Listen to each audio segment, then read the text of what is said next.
Morning, everyone, and welcome to Bradenton City Council meeting Wednesday, March 22nd, 2023 at 8:30 a.m. City Hall Council Chambers. This time, I'd like to call Pastor Don Steriano with the Kingdom Life Christian Church to do our invocation, and we'll follow with the pledge. Please stand. Good morning. Good morning. Would you bow your heads, please? Dear Heavenly Father, I pray for each of our city leaders that your abundant blessings would be upon every area of their lives and their families. Protect them, guide them, strengthen them, keep them, and remind each one that they are loved, significant, needed, and honored. And may your divine image remind them of the revelation that they are your sons and daughters, and that truth would strengthen their hearts, their minds, and their soul. I also declare this over every cherished employee and citizen of our friendly city. I pray for today's council meeting that wisdom would be their rudder, your will would be their compass, and your love for the city and its people would be what the fuel to propel them to their destinations of decision. I pray where there's diversity in opinion, the spirit of unity, honor, kindness, and compassion would be the bond for their harmony. I pray they would rule with the heart of a servant and serve with the heart of a king. I declare your glorious kingdom to come, your perfect will to be done in the beautiful city of Bradenton as it is in heaven, and as in the name of Jesus the Christ I pray. Amen. Amen. Please join us as the great Moody Johnson leads us in the pledge. I pledge allegiance to the flag of the United States of America and to the republic for which it stands, one nation, under God, indivisible, with liberty and justice for all. Thank you. Good morning and welcome to call the meeting to order. Madam Clerk.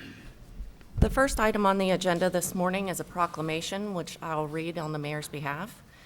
Child Abuse Prevention Month, April 2023.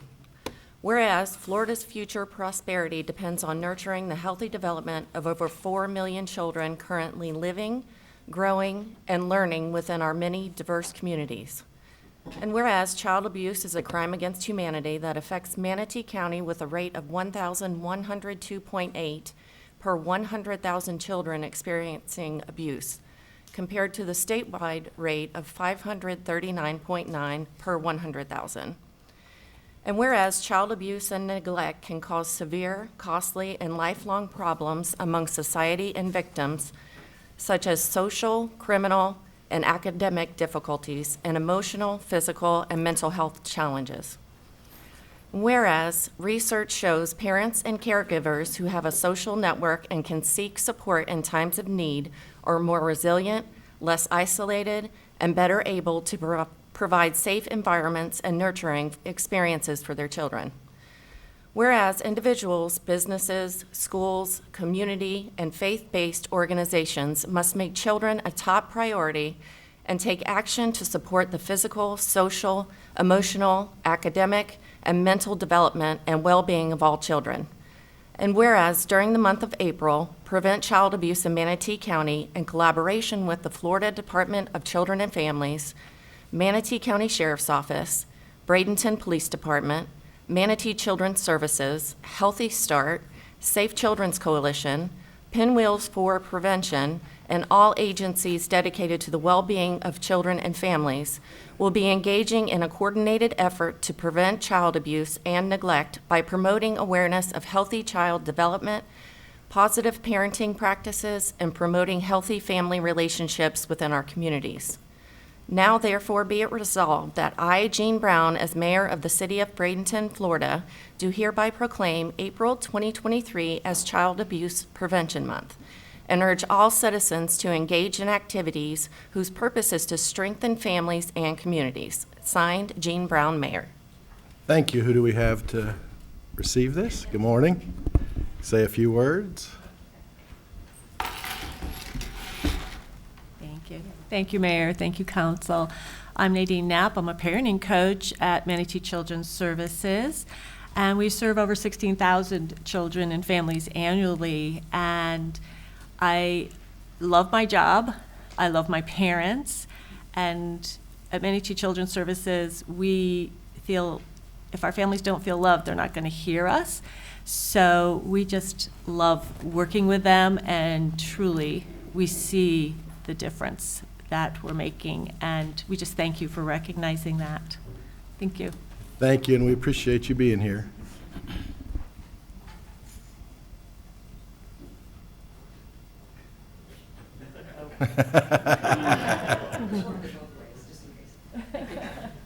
Thank you. Mrs. Melton? There are no presentations this Okay, morning. thank you. We're at the point of citizen comments. Citizen comments will be accepted during the citizen comment portion of the meeting on any non-agenda item, agenda item, future agenda item, or topic of relevance to the city. Comments will be accepted on public hearings at the appropriate time. So when you come forward, you please state your name and address for the record, and you'll have 3 minutes. The first card I have is Rodney Jones. Please state your name and address for the record, and you'll have 3 minutes. Rodney Jones. Just want to reflect back on the same reason I've been here for the last 4 years, and the same reason I will continue to come until these issues are resolved. As we've seen in every aspect of the Bradenton Police Department, and Mary Ann, I'm going to talk to you today. Please, sir, don't direct counsel directly. You've been here a long time. You've worked here for years. You said your grandfather was on the council. And I've known you for a long time. I respect you. But what I haven't respected is your neglect of your oath of office to ask appropriate questions when they're presented. I heard Mr. Brown talk about the horses in the water and how he was going to call the police and he was going to make sure that the horses didn't urine and put fecal material in the water. But we came up here to report a murder that's not being investigated, and not one of you, not even you, or not even you who believe in the record, said one word to ask a follow-up question. We bought 2 separate documentations down here. I'm just getting stuff for deprivation. And so we bought things down here to show you that we've got deprivation where Chief Bebbin has put together contradictory documents on the same activity that I allege happened at my home. Not one of you have asked a question. In 4 years, have you not asked? Josh is right there. I've been coming down here for 4 years. Why don't we make it right today? Somebody just come up here and bring the record that she said must be presented, bring the record of the case number and the finding, and present it here, and let's stop the black guy from coming down here and being an harassment and all these awful things that y'all have said about me just because I got harassed at my home to the point where I had to remove my daughter. That's how bad it was. And before then, Melanie will tell you, she said in court, we were good friends. I was part of the training regime for the Bradenton Police Department before I filed this complaint. And Josh is sitting right there. Why don't you ask him to clear it up? Let's just clear it up today. I'll stop coming. Everything will be a whole lot better. Pam, you can ask some follow-up questions. Somebody asked, why did we continue not to produce the case number and the record for 4 years? You know why? It doesn't exist. Bill Ackles said it doesn't exist. Josh Kramer said it doesn't exist. There's been a widespread cover-up, and so you guys sit here and don't ask any questions. You got an attorney right there. Y'all ask him everything else. You ask him to come up, you ask him opinions, but when I come up here for 4 years, nobody follows up on one thing because you guys are involved in a cover-up. Gina, it's all your fault. You're over the police department. You're over the chief. You have to accept responsibility for this. I filed it with FDLE like you told me. They kicked it back to you, and they said it's your responsibility to handle. As the mayor, you supervise the police chief. Why is nothing happening? We just had another police officer come forward, Mr. Mahoney, with a scathing, I mean, she should be on administrative leave right now, and you won't do it because you're Thank you, Mr. Jones. We have E. Moody Johnson. Please come forward, and state your name and address for the record, and you have 3 minutes. Thank you, sir. Good morning, Good morning. City of Bradenton. My name is Essex Donald Johnson, Jr., but I'm known as Moody Johnson, Rosemary's son and Snake's boy from Palmetto, Florida, which is a garden spot of the South Gateway to the booming North, where men and women are proud of it. I got dirt between my toes. I got a sand spur on my heel. I can run through the grove backwards, spit a seed on the bank and watch the tree grow. And if you ask me what's my favorite meal, I'll tell you, buzzard lips and mosquito hips. smothered down there, talking about rice and grapefruit gravy. But none of that crap I'm at it, just tell the whole world Lord Napier and Moody Johnson truly love the Lord. Good morning again. That's called an icebreaker. I'm here to present to you an opportunity to witness a documentary called Through the Tunnel, which shows you part of the history, the rich history of Lincoln Memorial High School. We are an award-winning documentary. It will be shown at the Sarasota Municipal Auditorium on April the 1st at 4:00 p.m. Tickets are available. And if you want to go online, you may do so by going on the SarasotaFilmFestival.com to receive an opportunity to witness this great documentary. Many things have been said about Lincoln Memorial High School, mostly about athletics, but we got other people that did great things. Alvin Johnson Taylor, the first black Secretary of State in Tallahassee, my big-time uncle, the baby boy of 17, Angelina Moody. And then you go to look Raymond Bellamy down at the University of Miami, which was the first black to sign a full scholarship in 1967. I was young, strong, and good-looking then. But we have a lot of great history about Lincoln Memorial High School. We want to share it through this documentary. And we want to thank Mr. Clapsaddle, METV, and the staff that helped put together this documentary so that others might realize, again, the rich history of Manatee County. And Bradenton is included because we have some people across the deep ditch that come across the bridge every morning and ride the bus to Lincoln Memorial High School because it was the only black school in Manatee County when I graduated in 1965. So come on and support us. Also, we would like to shout out to the Lincoln Memorial High School Nation, those that are out in the viewing audience that don't even know about it. But we have tickets available, and I want to expound that.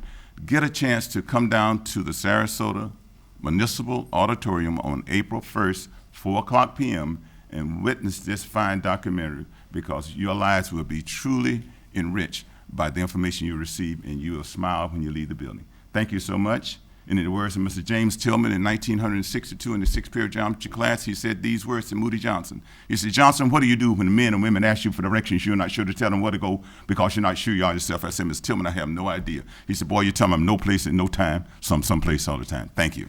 Thank you, Mr. Johnson. So, thank you. Moving forward, we'll have Sheila Weiss.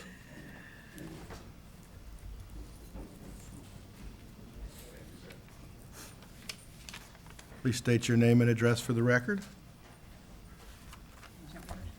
Hi, my name is Sheila Weiss. I am from Osprey, Florida, 186 Willow Bend Way, and I'm here with Mary Tavarosi. Hi, Mary Tavarosi. My address is 9621 18th Avenue Circle Northwest, Bradenton, Florida, 34209. Good morning, Council and Mayor. I am Board President of Also Youth, and I'm here today along with my fellow board member, Vice President Sheila Weiss, on behalf of Also Youth. We would like to express our appreciation to the City of Bradenton and its employees for their professionalism and support in making the 8th Annual Manatee Pride a successful, fun, and safe event. Manatee Pride, as some of you know, is a fundraiser for Also Youth, and all proceeds go to support our Safe Space Drop-In Center right here near downtown Bradenton, where we provide services, programs, therapy, and scholarships for the LGBTQ+ youth of Manatee County. At this year's Manatee Pride, over 500 attendees, young, old, and entire families, enjoyed a sunny day at Rossi Park along the beautiful Riverwalk, where they interacted with over 50 vendors from local businesses and organizations, multiple food trucks, beverages, and 5 hours of family-friendly entertainment. We want to express our thanks to Special Events Coordinator Kelly Thomas, Landscape and Grounds Superintendent Ross Peterson, Parks employee Billy Jones, the wonderful Sanitation Department employees who were there all day long, and Bradenton Police Department Security Coordinator Brenda Lovett, and of course the off-duty BPD officers who worked the event for the entire period. They are wonderful public servants and truly professionals. And we want to thank you, Mayor, and the City Council for your annual support for this important fundraising event for our youth center. As we said during the January 2023 grand opening of our permanent home, our center here in Bradenton, Also Youth is here for good. Thank you. Thank you. All right, next we have Tawana Johnson. Please come forward.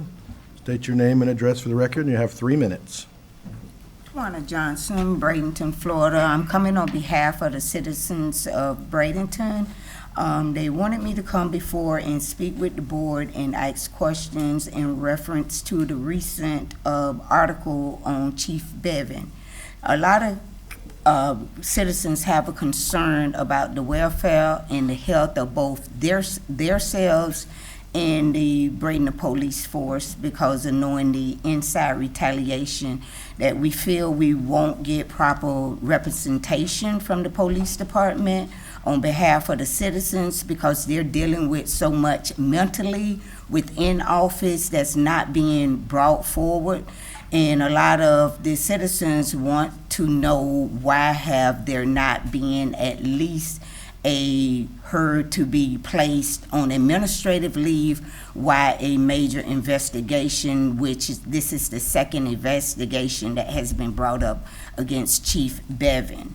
So we're asking that the mayor who's over this police department at least give us some type of communication as to what we as the citizens could expect to be brought forward and for us to have a feeling of security along with the police who are left here to have a security of being able to work effectively and not feel threatened.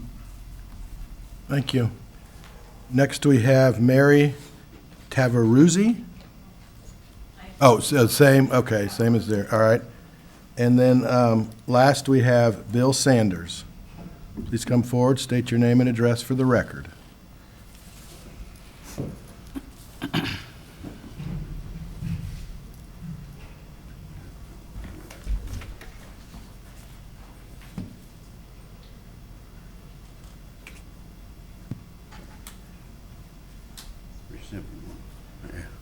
Bill Sanders, 2502 Riverside Drive East.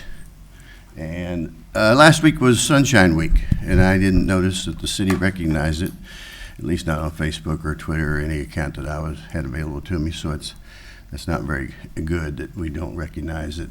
We live in the Sunshine State and the sunshine of transparency in government.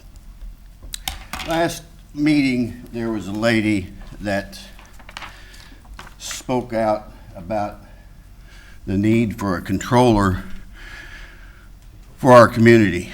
And the controller, it was said that we don't need one, that we follow GAP and GASB and all those accounting rules. And I believe you do. No one is accusing the accounting department upstairs of doing any wrongdoing, but our processes and procedures are way out of whack. And a controller does external audit on the execution of the budget. It's monitoring internal controls independently from the chief financial officer, safeguards the city's physical health, root out waste, fraud, and abuse in local government, comprehensive oversight of the city's budgets, review city contracts for integrity, accountability, and physical compliance, enhance the city government's commitment to efficiency, integrity, and performance, and develops affordable housing to deliver quality city services to the public's benefits. Ensuring the integrity and preventing abuses in the city contracting. Each contract is closely examined to make sure that the city has enough money to pay for its bills and that corruption has not tainted the award process of the vendor.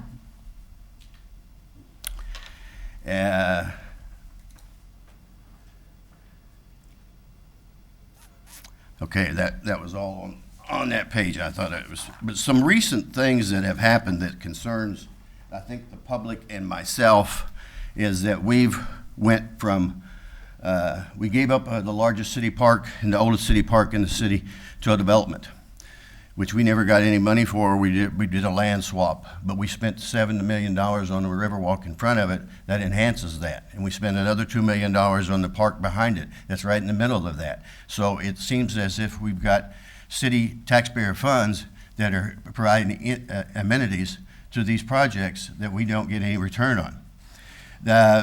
We have a $15 million garage that it would cost. It started out at $3 million. How do we go from $3 million to $15 million and without oversight? We have a Riverwalk that went from $7 million to $10 million just recently. how does the project go from 7 million to 10 million? Well, a controller would probably be able to tell you this. There was a fraud discovery here last year about this time. No one is reported on it yet. And an external audit, I think we need that. They give away a city parking lot over here for a 90-year lease at $10.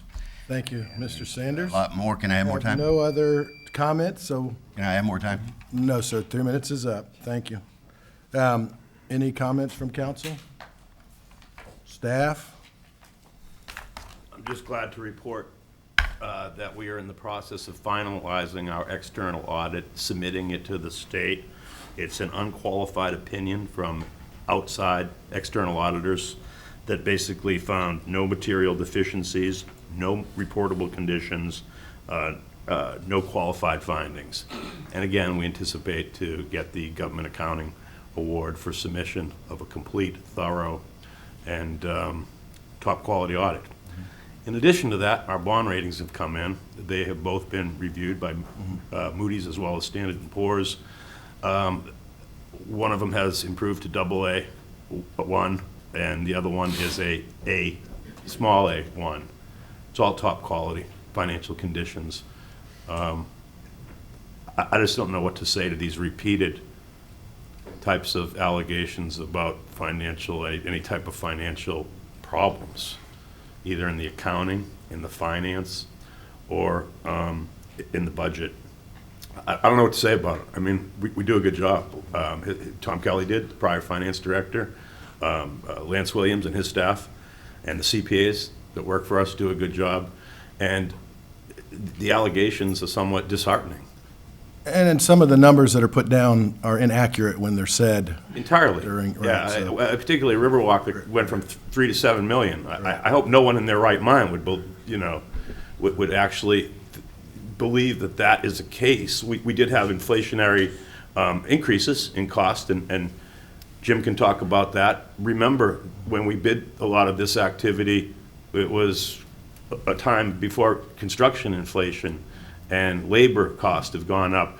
We heard from Willis Smith, who came in and told us that the fire station that cost us $2.8 million would now cost us 150% of that because of today's world cost. And so, it's interesting to make these types of allegations without really consideration of the context and the true information behind it. Right, and no decisions have been made by this council on any of those construction projects yet, so there. Ms. Coachman? Yes, thank you. On a different subject, there were some other comments made this morning I want to comment on. I'm happy to hear that the event went well on Rossi Park, sorry about that. And I also want to talk about, and I think Mr. Johnson he left, the movie that they were speaking of is rich with history.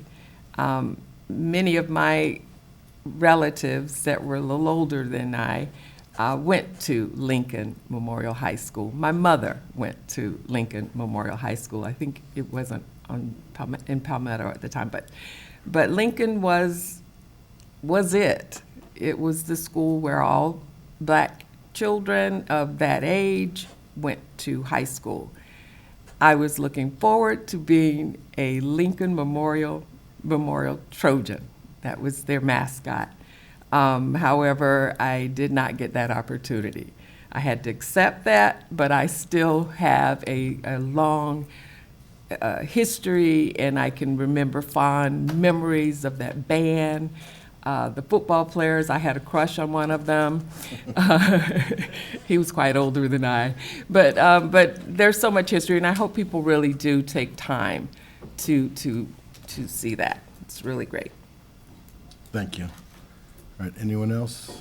All right, and one of the things I'm just going to comment to is, as we know, and I believe our attorney would confirm this with me, certain HR issues that we can't discuss that come up, and when the moments are there, they will be discussed, so we'll go through that. And then obviously, to me, it's all about facts. Facts matter, numbers matter, and as we go forward, those things will come out in the timing of what happens. So just because somebody writes it down on a piece of paper and shows it somewhere doesn't mean that it's true. We have the facts and we can produce them, so. All right, moving forward, please, sir, you're out of order. You're out of order. Mrs. Melton will move forward. Right. The Sir? next item on the agenda is the Yes. consent agenda, items A through E. All right, Chair will entertain a motion. Move to accept the consent agenda? Is there a second? Second. Okay, we have a motion and a second. Any further discussion? I would just comment that Mr. Perry and I talked about one of the contracts, I think inadvertently having the services blank, and I believe he was going to talk to Mr. Rudisell about filling in that blank, and I just wanted to make sure that we had taken care of that little housekeeping. Mr. Mayor, Yes, I filled in Oh, the great. services. Okay, thank you. so everything is approved. All right, so we have a motion and a second. Hearing no further discussion, to approve, start the vote in Ward 5. Yes. 1, Yes. 2, Yes. 3, Yes. 4. Yes. Approved, 5-0. Thank you. Madam Clerk? The next item on the agenda is Resolution 2320, a resolution of the City Council for the City of Bradenton, Florida, setting the public hearing for Resolution 2321, adopting a brownfield area to be called Astoria on Ninth Green Reuse Area to be held as part of the regular council meetings commencing at 8:30 a.m. and providing for an effective date. Okay, so we just need to set the date. This resolution is up for approval today. Approval. All right, who's going to be talking? Okay, yeah, didn't see you there. Snuck down there. Greg He was DeLong, hiding assistant- behind the podium for me there. I didn't know I was that small, actually. I appreciate the compliment. Greg DeLong, Assistant Director of Planning and Community Development. This resolution is just setting the public hearing for the next resolution. We are anticipating putting that on the agenda for April 12th. Okay, any questions? Chair will entertain a motion. Move to approve. Okay, second. Second. All right. Any further discussion? Hearing none, we'll start the vote in Ward 1, Yes. 2, Yes. 3, Yes. 4, Yes. and 5. Yes. Carries 5-0. Madam Clerk. The next item on the agenda is Resolution 2321, a resolution of the City Council for the City of Bradenton, Florida, designating a brownfield area of approximately 1.9858 acres of land to be called the Astoria on Ninth Green Reuse Area within the City of Bradenton. The property is located at the northwest corner of 9th Street West and 23rd Avenue West, Bradenton, Florida, 34205. Parcel ID numbers are 448-1900001, 448-2100007, 448-2200059, 448-2300003, 448-2400001, and 448-200-109, the brownfield area, for the purpose of environmental site rehabilitation and economic development and providing for an effective date. And this is a public hearing and Right. first reading. Do we need to do the oath? Yes. Anyone wishing to address City Council during the following public hearings will please stand and raise your right hand. Do you swear or affirm that the factual statements and representations which you are about to present to this board will be truthful and accurate? I do. Thank you. Thank you. Good morning again. Good morning. Again, this is just a first reading. We do have a representative here for the case, if you do want a brief presentation. Otherwise, we'll have a complete presentation on April 12th. As of today, I have not heard any comments from any neighbors. Notices went out, so it's been pretty quiet about this one. This is really similar to the one we just recently did for Riverview 6, where we all recently attended a wonderful groundbreaking event. So, Any questions at this time from the council?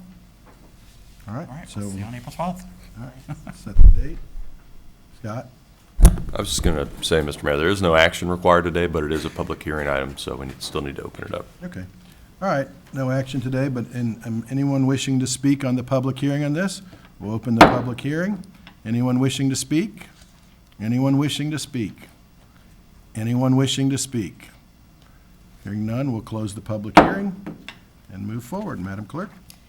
The next item is special use permit SU.21.2109, special use permit request for a residential care center in the UCC Urban Commercial Corridor, zoning district located at 1803 5th Street West, Bradenton, Florida, 34205, parcel ID number 44938000209. Morning. Hi, good morning. Robin Singer, Planning Community Development Director. This is, do we need to do swearing in on this one as well? We just swore, everybody was sworn in before. For everything, so, yeah. okay. Since your last meeting, a number of city representatives toured the vacant facility as it sits now. There have been a number of meetings held with various departments to iron out some of the remaining issues. I don't want to speak for the other departments. I believe they have representation here today to address their concerns. I would just like to enter our report, staff report, into the record, and I'm not going to go through it all again today. I guess at this point I'll turn it over to the petitioner and their agent. Okay. Any questions for Ms. Singer before we move forward? Hearing none, welcome.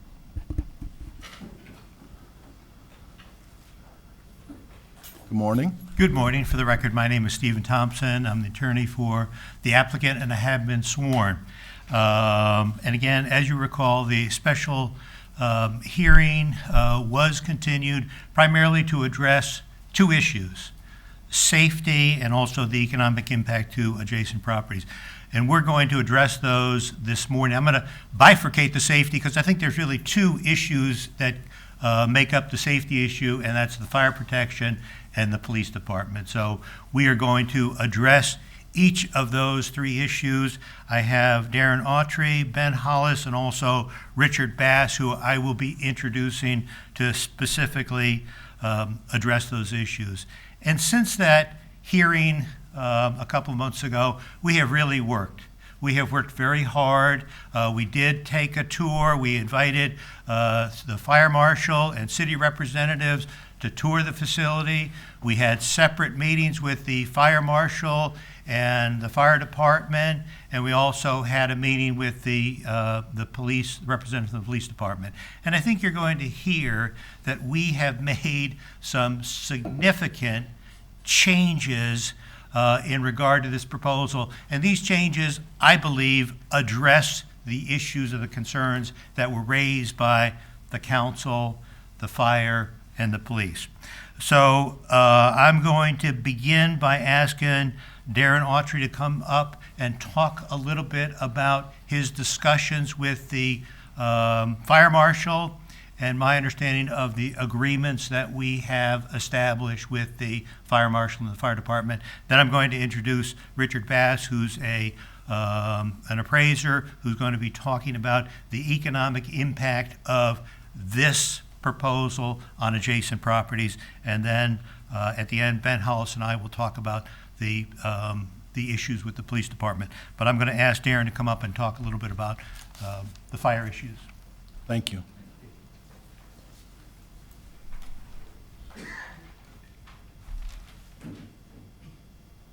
Good morning, Mayor, City Morning. Council. My name is Darren Autry. I'm the architect of record for the project. I have been sworn.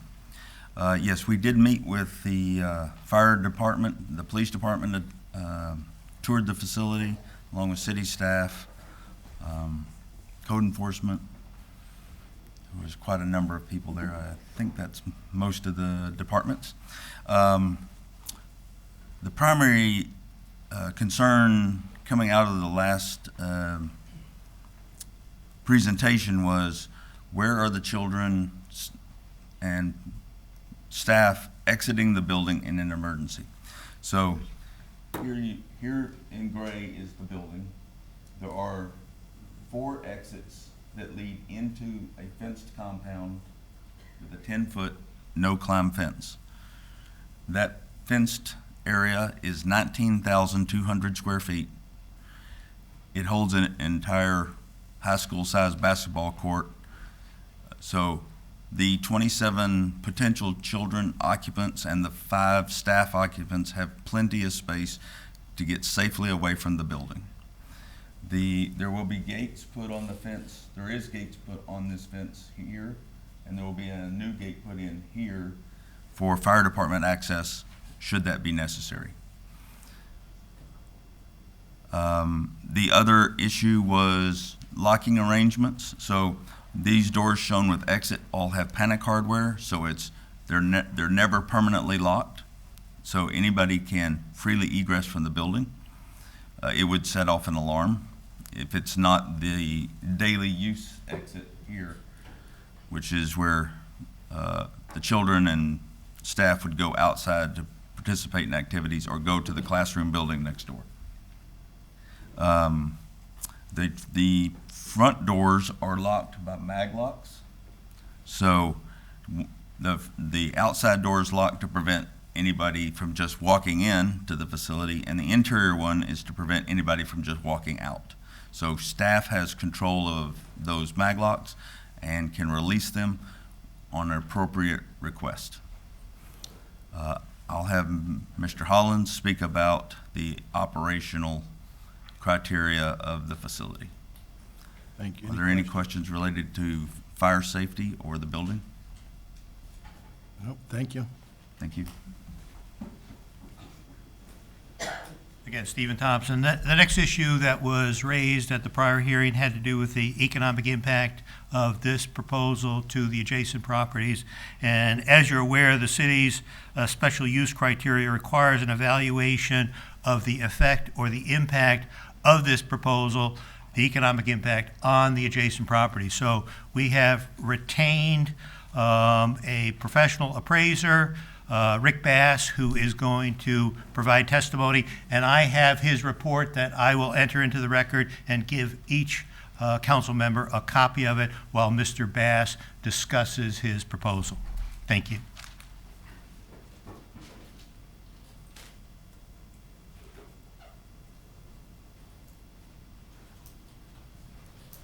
Good morning. My name is Richard Bass with Bass, Fletcher & Associates, Consulting Appraisers, Planners, and Economists, 1953 8th Street, Sarasota, Florida.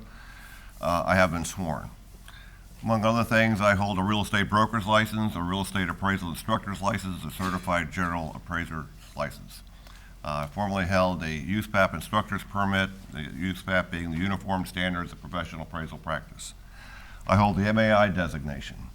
I have retired a few other designations as I done the downslope of the bell curve of my career. For 28 years, I held the AICP designation, American Institute of Certified Planners from the American Planning Association, CRA, Certified Review Appraiser, BCBA, Board Certified Business Appraiser, ECA, Environmental Assessment Consultant. Have more initials than my name. My role with the firm had been, and I'm in my 40th year at this time, doing atypical appraisal assignments, litigation-related appraisal assignments. One of those atypical appraisal assignments is called a proximity study. The proximity of the impact of one land use to another land use. It can be anything from a Class 1 sanitary landfill, a new landfill being created and the impact it may have on the neighborhood. Commercial next to residential. Just a variety of land uses, power stations, etc. So a proximity study looks at analyzing the impact of a use to nearby and abutting uses. For the subject property, let's look at the neighborhood. When I inspected the property on a Sunday, the biggest impact I found was the odor. Sorry, it was the odor from the water treatment plant. But again, looking at the abutting land uses to the east, to the north, which are juvenile detention center, barbed wire fencing, governmental uses, the plant. We have the former condominium project, now a rental apartment. Across the street, we have what was a single-family home, which is now a triplex, 3 units, about 770 square feet each. I looked at all the properties researched the sales, researched what was happening in the neighborhood, looked at the history of the subject property, and based upon the history of the subject property, the proposed use of the subject property, which is consistent with its historic use, with the abutting land uses, there is no measurable impact. The stability of that neighborhood with respect to sales on 19th and 20th Street, they're very stable. Again, the property across the street is not a single family, it's a triplex, it's a rental. The individual who owns that owns several other properties. We could not define a measurable impact on market value created by the entire atmosphere of this neighborhood. I think my report is clear, it's very simple, it's very straightforward. The apartment building next door sold in 2017 for a little over $6 million. Less than a year and a half later, it sold for over $8 million. So the impact on value is nominal with respect to the use of the property, given its location. And we're all familiar with the location. Any specific questions you have of me? Any questions? Any by qualifications? One question. Yes, ma'am. Yeah, I don't see it listed, but Downtown by Design was some master planning that we had done here and had identified that area as an entertainment area. And it just seems inconsistent with that. And did you take that into consideration?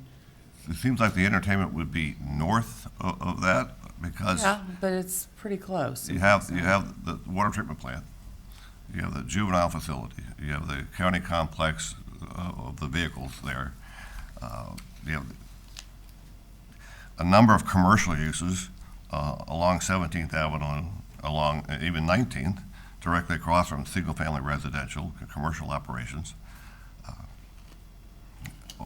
I don't see an entertainment facility at this location with a barbed wire fence behind them.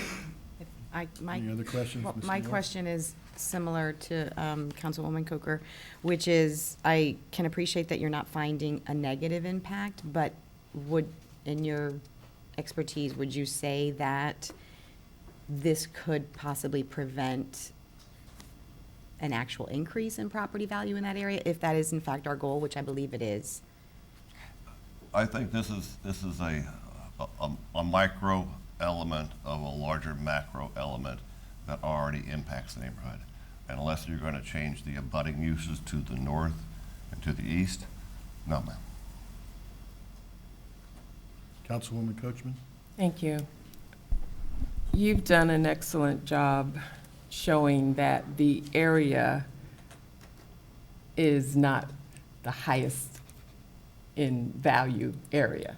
And so you're saying that basically, how can this hurt it? It's already. But the point is, there is a plan. And again, most of my concerns has nothing to do with regulatory things. I mean, we can meet all the criteria, but basically, what this home is for are for children that are at risk.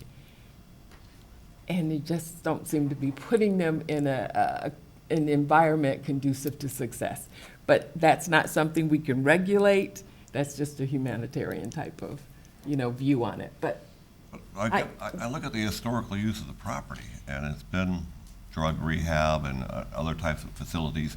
And I also look at a block away on 19th Avenue West, again, a block further west, there were 4 new homes built.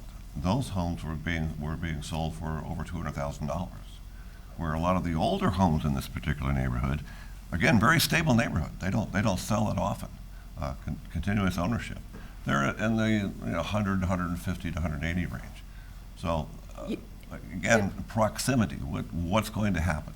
Keyword: history, historically. But you've definitely done a great job proving your case. Mr. Perry? Pull the microphone to you. Ms. Bass, you talked about the change of abutting uses and adjacent uses, that you didn't consider those. Is that correct? That you did not consider the potential for future changes of adjacent uses. Well, again, if we look at the zoning of the property, and what I'm focusing on is presently, We had a condominium project that basically failed as a condo project and went to a rental apartment project, which is to the south. We have a mixture of land uses all along 17th, all along 19th, until you get south of 19th. And I looked all the way down to 20th Street and over to 7th Street West. So it's a mix of uses. Commercial, office, residential, primarily most of those office and residential are directly, office and commercial, directly across the street from a whole row of listed single-family homes. So if you're going to take out a 4-block area for redevelopment, there's no measurable impact. Have you talked to anybody about the possibility or the value about community redevelopment from rental areas back to home ownership and how governments might want to do that for the betterment of their community? Well, I'm just asking you, it's yes or no. Did you talk to anybody about that? On this particular project? Yes, sir. Not on this particular project, no, sir. Okay. As a planner, I understand that. Yes, as a planner. Did you consider future uses in adjacencies of perhaps relocation of things like homeless shelters that could have a deleterious impact on the neighborhood as a redevelopment opportunity for economic prosperity in the future? No, sir. My job was to analyze whether the impact of this property, the use of this property as proposed, would have a measurable impact on nearby and abutting properties. At the present time, Presently, yes, sir. you did not consider future possible uses and values if there was to be redevelopment in the area. If I could, sir, I wouldn't be here because I'd be in Costa Rica drinking a martini because I can't predict the future. Well, I appreciate that answer, but actually you can do diligence in that regard. Did you speak with anybody from the county about their future proposed plans for redevelopment of the area? With the county? No, sir. Did you speak with anybody from the state regarding any type of legislation that may have come in that could assist the city and the county in redevelopment for the area? No, sir. Did you speak with anybody from the city regarding our plans for redevelopment of the area? I looked at your plan, sir. I looked at the comprehensive plan, looked at the goals, policies, the principles. I looked at the zoning. But you didn't speak with anybody about our tentative plans for redevelopment of the area? Tentative plans? About possible plans. I didn't talk about possible plans. I looked at your comprehensive plan. So in conclusion, basically, your specific evaluation is that for present potential impact, not future impact. It would include a near-term potential impact. Would the use of this property, consistent with historical use, have an impact on the market value of the properties abutting and nearby? And the answer is no. Okay. No further questions. Thank you. Anyone else on the council? Staff? Well, I guess I have a question. And this might be more to our council. I mean, they're going for a special use permit, and I don't know legally what our parameters are, but if it's not congruent with our current plans for that area, where are we legally? Well, the first thing that we're doing when we're looking at a special use permit is we're applying the criteria that we have in our code, okay? One of those criteria is consistency with the city's comprehensive plan.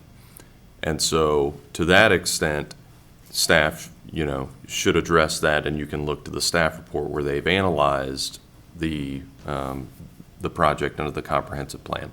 I think what you're talking about is the city's redevelopment plan. Mm-hmm. Now, that should be consistent with the comp plan, but technically we're not applying the policies of the redevelopment plan to a project like this. So we need to tie it back to the criteria that are laid out in our code for a special use permit approval. And so I do just want to read into the record what the standard is for the issue that we're discussing right now. And what it says is the factor is the proposed use does not hinder the development of nearby vacant properties or adversely affect their economic value. That's the particular factor that we're discussing here and that Mr. Bass is testifying about. May I? Whenever. All right. So I don't know if that helps.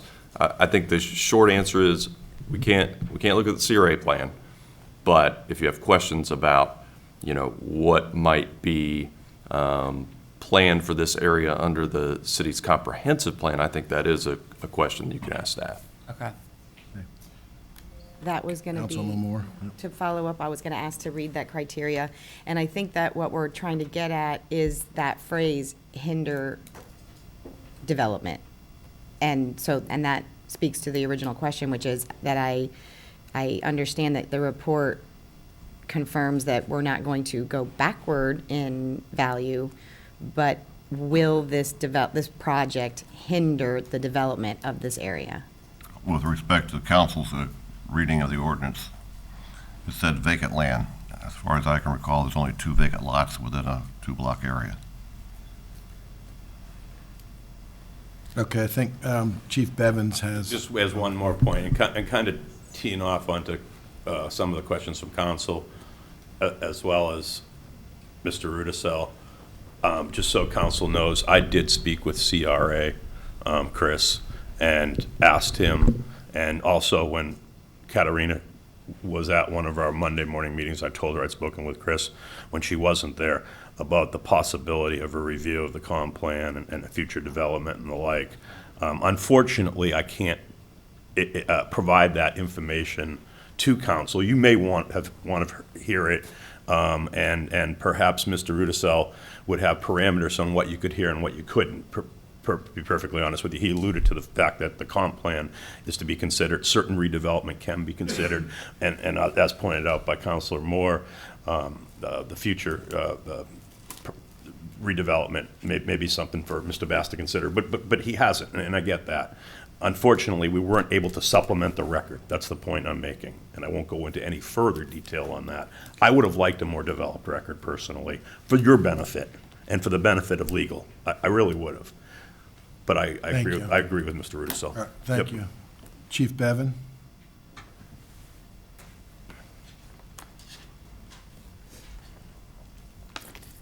Good morning. Good morning. Recently, we... State your name. Sorry, Chief Melanie Bevan. Recently, we had the opportunity to engage in a tour of the facility, Sergeant Palant. I know as a result of that tour communication, he requested a great deal of information that could help move us towards what our recommendation would be. We were just handed this information this morning. My staff and I have not had an opportunity to review this information. On its surface, it doesn't look inclusive of what we requested, some specificity with regards to security. And so I'm just letting you know we haven't had an opportunity. That's really all I can comment on at this point. Obviously, we have a procedure that we follow when it comes to recommending or whatnot. We just haven't had the opportunity with it just being handed to us. All right, that's all. Thank you. Any other questions at this time, or moving forward? Mr. Thomas? The second part of the security issue had to do with the police department. And again, we met with representatives of the police department. We feel that we have made significant changes in regard to address the police department concerns. And my understanding was that these documents had been forwarded to the police department last week. I don't know what happened. Maybe I asked Darren what happened. But again, a couple of major concessions or agreements that we have made in regard to security for this facility. We have agreed to 24-hour private security.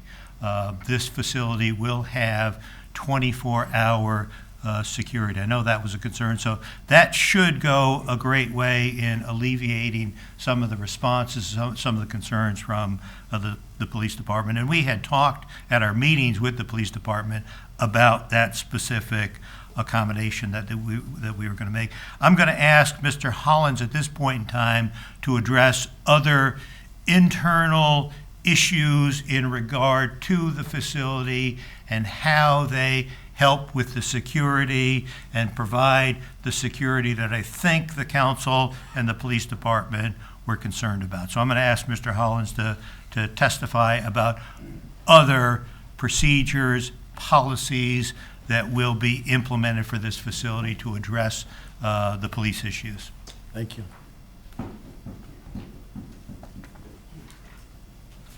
Good morning. Hello, good morning.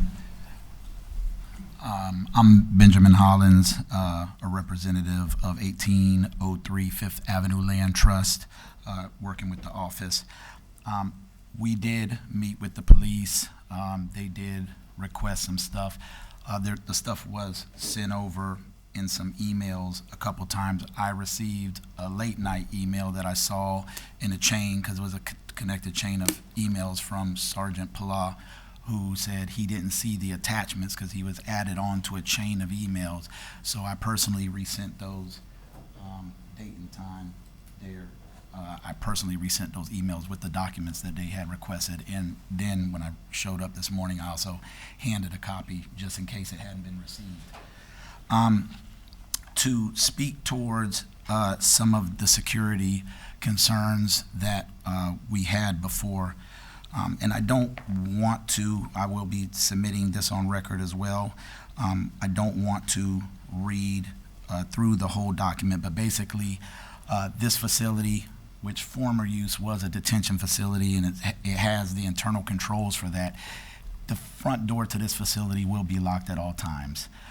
We have worked it out. It was pretty difficult. We had to meet with the contracting agency and the executive directors. They did work it out to have 24-hour private security for the safety of people in the community, as well as for the safety of the kids, that will monitor the perimeter of the property and the internals at all time, and look for any unauthorized points of egress for, you know, somebody to abscond or anything like that. The security, but remember, this is a state licensed residential group care facility, and it is regulated by the Department of Children and Family. These children are in state custody, so you can imagine the amount of red tape that this organization has to go through in order to keep that license up. So the security of these children, the monitoring of the safety of these children, which falls to the state's responsibility, they make sure that there is no issues. Any person visiting must have a level 2 background check if they're visiting these children. It has to go through many channels with the Department of Children and Family, with the court system and the guardian ad litem, even for a family member to gain access to one of these kids. Once Child Protective Services removes one of these kids, their whereabouts are not known. It is not even given to the family members about where these kids are residing. So the level of security from that point is as it is. As far as physical access to the facility, as Darren showed, this is a non-climb fence that surrounds a compound. There is magnetic door locks, just as it was utilized when it was a detention facility. I know there was a question about are these kids able to leave the facility? We said no. The standard operating procedure, if a child asks to leave, which they do have the right to not want to reside at the facility, is that safe transportation will be called. If they're going through some type of trauma, they will be counseled at that time. They will be de-escalated. The staff is trained in de-escalation. There's staff members that work for here, that work for the Department of Correction, that work for the police department. So they are trained and they receive special training in de-escalation of these type of situations. Furthermore, there is, when it comes to, I know the question was posed, so if a child, I think Mr. Mayor had posed a question, if a child asks, can I leave? I want to leave right now. The answer unequivocally is no. The door does not have to be open. There's Florida statute that was created. It's statute 409.145. This statute was created specifically for foster care, for residential group care, and foster homes. What that statute is called the reasonable and prudent parenting standard. And I will just read a little short piece of that. 409.145, care of children, reasonable and prudent parent standard. The child welfare system of the department shall operate as a coordinate, community-based system of care which empowers the caregivers for the children in foster care to provide quality parenting, including approving or disapproving a child's participation in any activity-based or line caregiver assessment using reasonable and prudent parenting standards. And I'm going to submit that. That is right here. Also, the Department of Children and Families further gives information on this, on the normalcy and prudent parenting standard. And it says the purpose, the intent of this legislature to recognize the importance of making every effort to normalize lives of children in out-of-home care, and to empower a caregiver to approve or disapprove a child's participation in any activity based on the caregiver's own assessment using a reasonable and prudent parenting standard without prior approval of the department, the caseworker, or the court. So basically, and I'm going to submit this, but they even go on to say if a child makes a request that puts that child at any type of risk or any type of risk assessment, and part of the assessments that they need to use is the behavioral of the child, the cognitive levels of the children, and a few other standards, and it's all in here as well. But they have to use that just as a parent would with your own child to determine the age appropriateness is another one. So if a 12-year-old kid says it's 3 o'clock in the morning, I want to go and walk the streets, we know that that could be a risk for anybody. So at that point, a parent would say, absolutely not, go to bed. Go back into your room and go to bed. And they would use those same standards, the prudent parenting standard, to deny a child's request. So that is, I will be submitting that as well, as far as the children will not be allowed to just roam the streets unchaperoned at any time. There is a procedure. If they don't want to stay there, they have to go through the proper channels. And that's what we've been trying to get the council to understand, is that in a residential setting, which this could open up in, they could hang that license in a residential setting, it does not have the internal controls. It could be right across the street with the same redevelopment plans that I hear are going on. If it's put in a residential home, there are no controls to stop a child from climbing out of a window and saying, I'm out of here. And then they are in the neighborhood, then they truly are at risk. This has the internal controls to stop that, along with the procedures that are in place to mitigate that exposure to the kids. Let me ask a question. So you say that it could go a block over in the residential home right now without any regulations that the city has. Is that true, Mrs. Singer? Yeah, I'm just saying, he said it can go in any residential home. Would that be able just to go through our planning department and be put into a residence? I think what he's talking about is there's a statutory exemption for community residential homes, I think of 6 people or less, that they can go into they can go into a house. Right. And set up with the exact same services that are being talked about here, just a smaller number of people being served. Right, but if they owned 3 homes in a row and they put those services in, would that ever be a special use, or is it just automatic? The next door neighbor could have that the next day? I think there's some distancing requirements between them if they go into a single-family home, but otherwise the city can't regulate.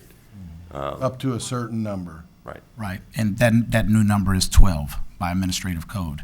So in a residential setting, because this is a state licensed residential group care facility that is already licensed and regulated by the state, it's only in commercial uses. That's why I said before, they're not asking for permission to operate the business. They are already a state licensed facility. We came for a special use permit for the special use, and in commercial settings, it has to go through the planning commission and in front of the city council. In residential settings, in the proximity that he was speaking of is 1,000 feet from another operating like entity. So it's 1,000 feet. It can't be within 1,000 feet of another residential group home. Without that, they can literally buy 3 houses 1,000 feet apart across the street in the same neighborhood. And the problem, and that's why they sought us out for this property and the structure, because they recognize what the problems are. When you have, the ratio for watching kids is 1 to 6. So in a home, in a residential home where you have 12 kids, you only have 2 staff members inside that residential home monitoring that whole house. So if a kid, as a teenager, maybe not even looking for any trouble, just, hey, let's go out tonight, let's sneak out tonight, and they want to sneak out, it is almost impossible for 2 staff members to watch 3 doors on a residential home, 18 windows. It's almost impossible. They cannot be everywhere at once. This kind of puts it to one ingress and egress point, so it gives the controls to stop it, because that is potentially where you get the drain on the resources from the police department. Because if a kid runs, they are mandated to report by law, by legislature. It's not that they want to create a hard time for the police department, but if a child does abscond, they have to call the police department to report that child, even if the child comes back. Okay, so in those instances, and there's a time frame that they have, that's a regulatory time frame to report those type of incidents. But it is impossible to do it in residential, and literally, if this doesn't work, there's such a demand in Bradenton. Right now, at the other facility they operate is located in Palmetto. 6 out of the 8 kids that are in that home right now come from the city of Bradenton. There are Bradenton kids that need services, and there is a great demand for this. This is April, the month of Protect Your Child. This is a great demand. It's needed right now. Well, let me just, since you brought up a couple of things that made me want to obviously look forward, but you talk about that they could put 12 with the 2 to, or 1 to 6 and 12 Yes. in a house. Right. I'm sure there's got to be some regulations on the size of that house, and you could put, No. you could go to a 700 square foot house and put 12. Not 700 square feet. The regulation in the administrative code is 50 square feet per resident of sleeping space. So if you have a room that is 15 by 10, a bunk bed and a single bed can be put in that room, and 3 minors are able to sleep in that room. And so you're making more of a prison type facility compared to a resident. Not at all. Why would that be different? Not at all, because the services that are offered are by choice, not force. As I said, if a child comes to the facility, their rights are still intact, but they are minors. So it doesn't mean that they have the right to say, hey, I could do what I want to do. These are minors at the end of the day. They're not in pretrial intervention.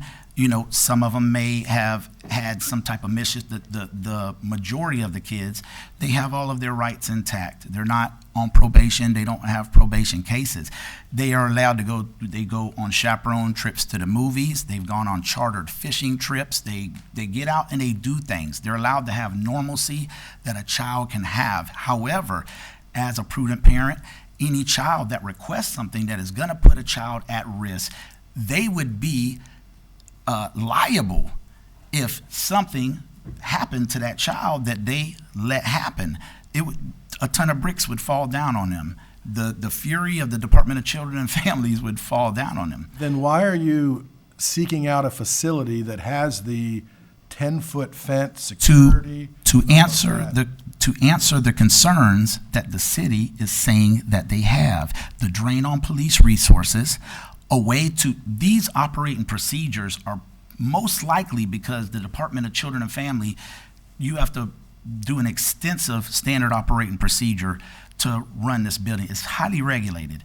So the procedures that are set in place, they're there, but a lot of these homes that are out here cannot effectively control those procedures, because what they're not allowed to do is run down and tackle a child if a child has climbed out the window. They are not able to do that. But there is a process, and they sign when they're coming in to the facility by an intake team. They sign paperwork that allows them to know their rights, and if they don't like it, they can come in and say, I don't like the color of the paint in here.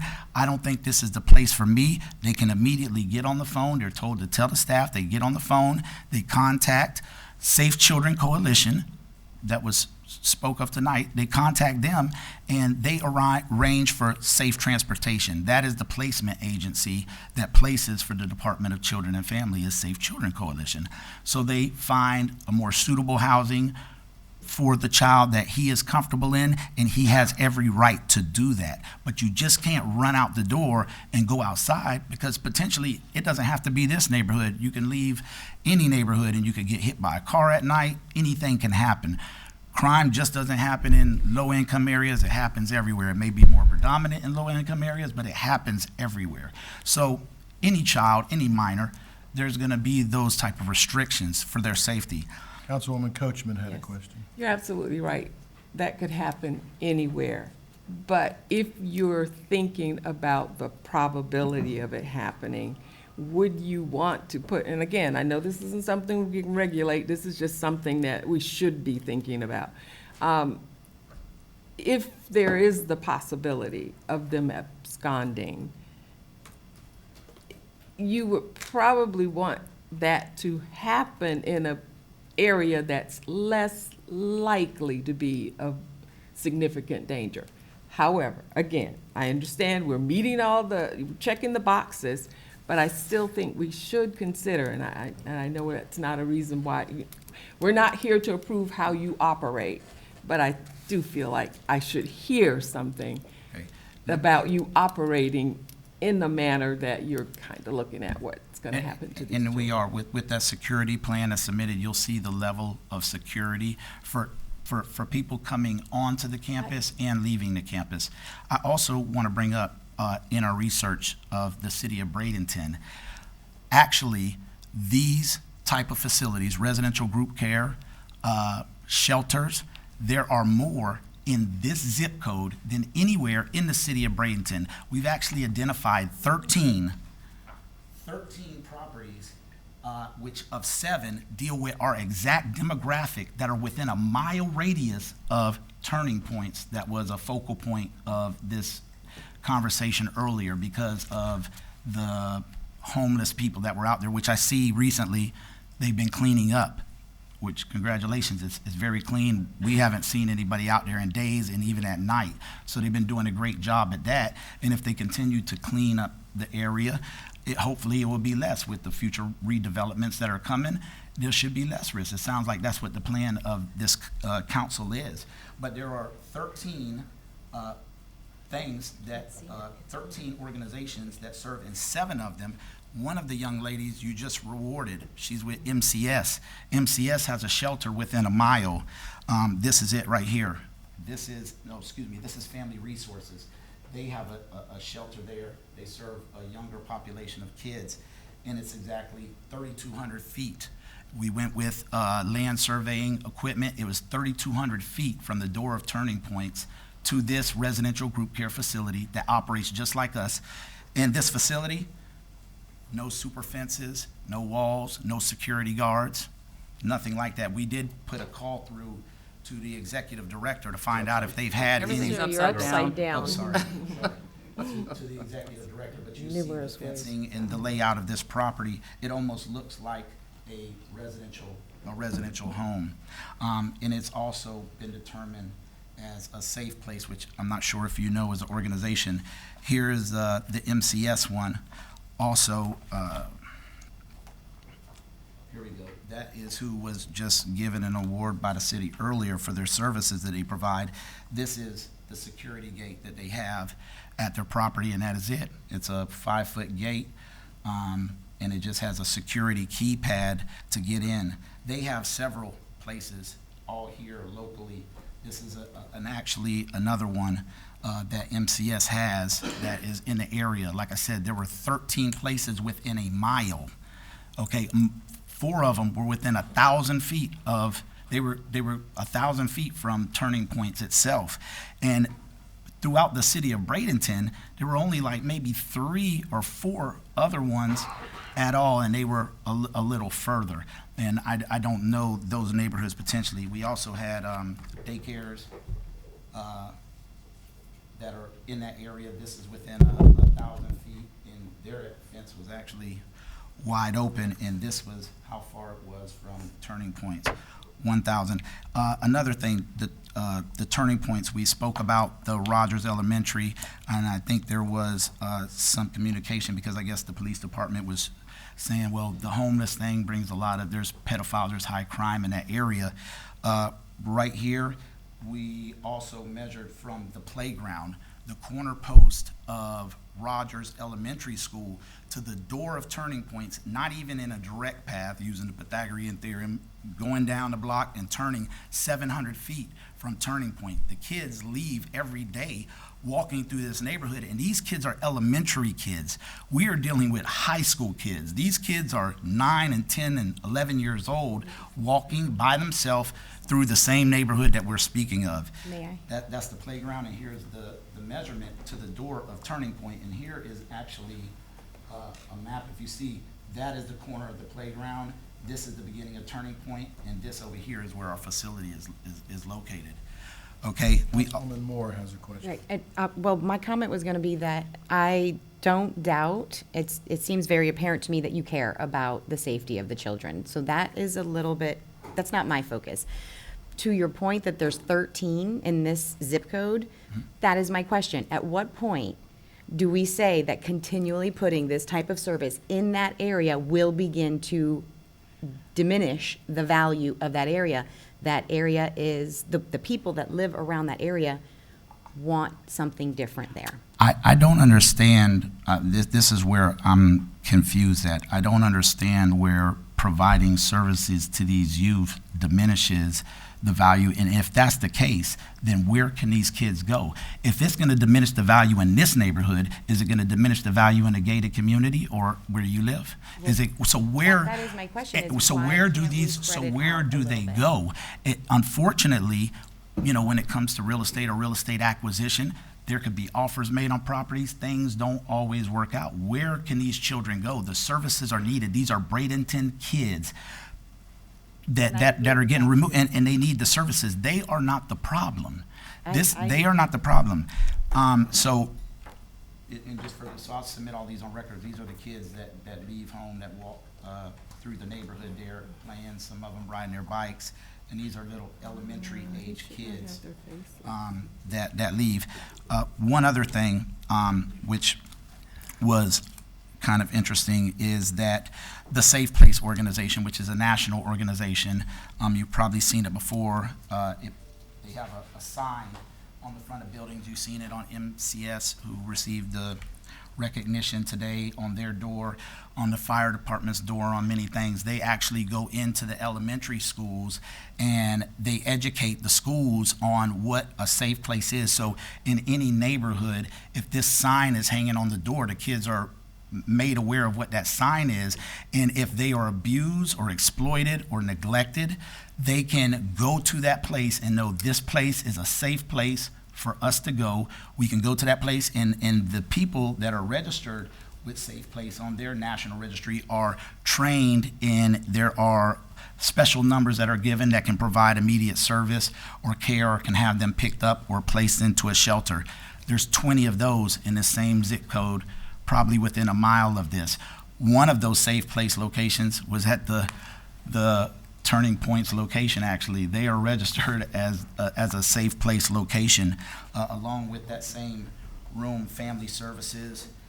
This is their shelter right there, a Safe to Be shelter. This is also supported by the Department of Juvenile Justice in the city here. And this is, that's it, the Department of Juvenile Justice, Safe Place to Be. Okay, Councilwoman Barnaby has a question. Thank you. Yes. Previous testimony was that these children could come from anywhere in the state. No, what it is now technically they can, but what it, oh, go ahead, I'm sorry, go ahead. Oh, I thought it was. Are you also an attorney? No, ma'am, I'm not, but I thought your question was over. You should be. You can go ahead. Some attorneys think they get paid by the word, so. Again, previous testimony was that we could not verify or just say that this would be for Manatee County children, that these would be children anywhere in the state that needed to be placed with your facility. And that's the testimony that was given. Now we're hearing today that we're not taking care of our Bradenton children, you're having to send them to Palmetto. My answer to that is, it's still Manatee County.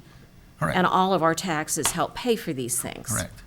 So I'm kind of confused because I specifically asked during the last public hearing about the population that we would be receiving, and I got a different answer than what I'm getting today. Mr. Perry. Speak now? Yeah, go ahead. Okay. And we'll have Mr. To Perry. answer that question, that was not, and we do have those prior meetings being transcripted. What the answer is they are contracted to serve Sarasota. Safe Children Coalition is based in Sarasota. They are contracted with Safe Children Coalition to serve the kids of Manatee County first. That is their obligation. If they have a bed, there's such a demand here that they don't have those open vacancies or those open beds. Are they allowed to take somebody from a different region? Yes. I think in the time of operation in the last 5 years, they may have had 2 kids from an outside region. Every kid that has been serviced has been from Manatee County. And right now, the current population is 6 of them are from the city of Bradenton. You can speak to the Department of Children and Families. You can speak to Safe Children Coalition about the need and the demand. It is increasing. It is not decreasing. Mental health, the opioid addiction, the drug problems out there, it is increasing. And there is a number of kids being removed from homes daily or just because of economic or And sir, disability.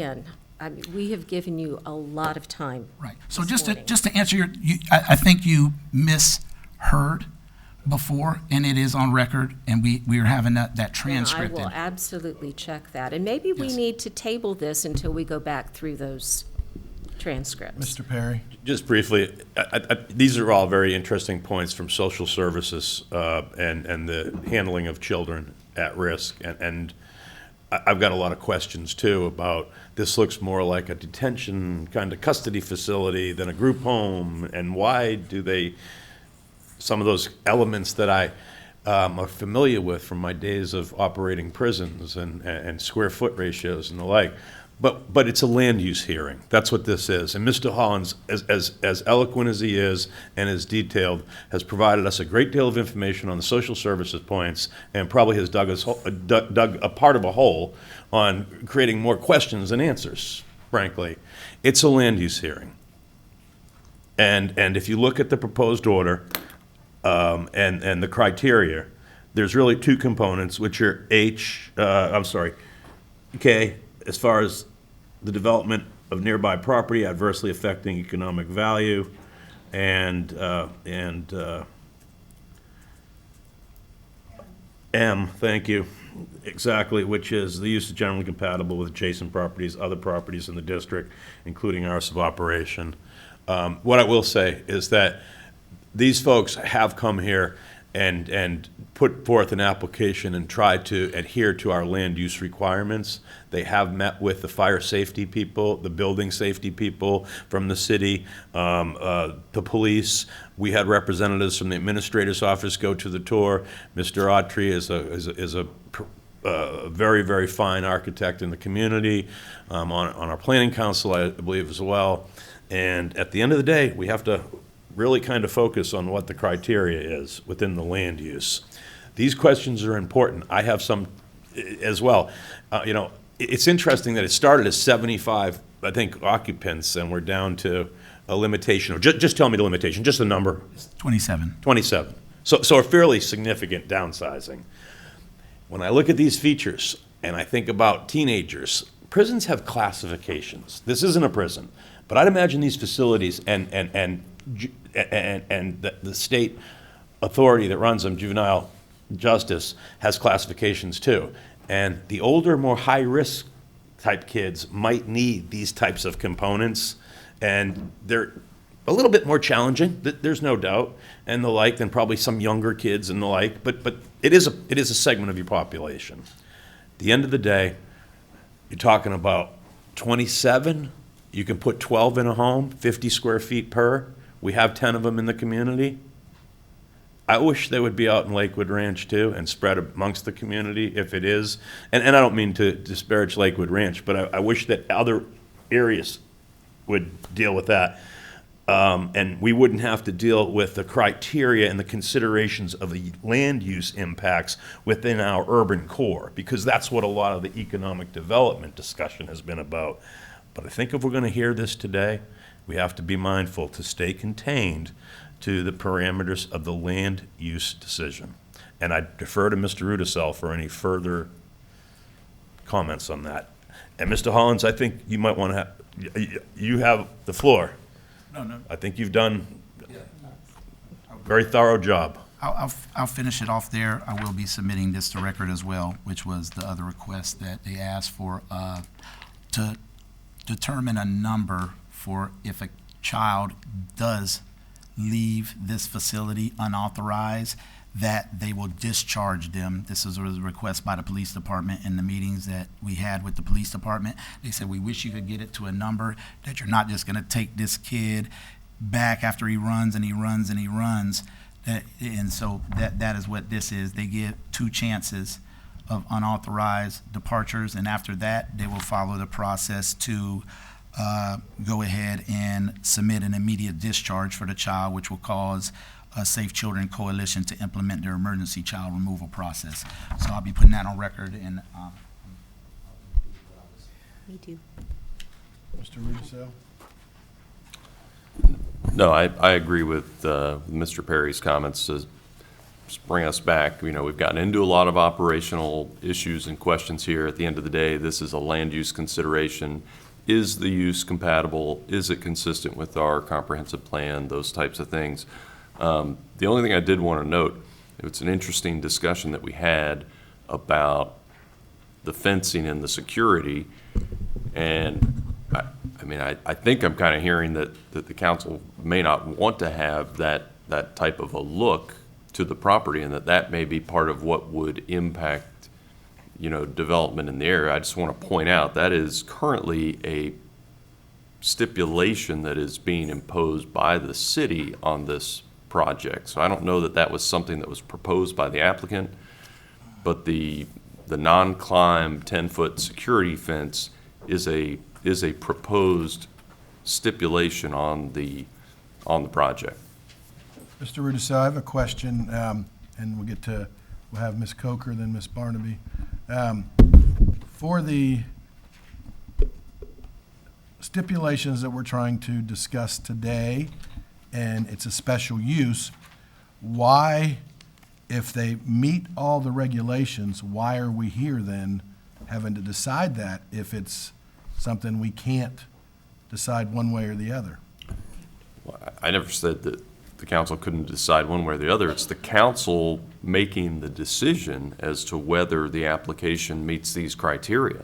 Obviously, you have a recommendation from your professional staff. You have testimony from the applicant and from their consultants. And so it's the duty of this board to weigh those things with the criteria and make a decision as to whether or not it meets them.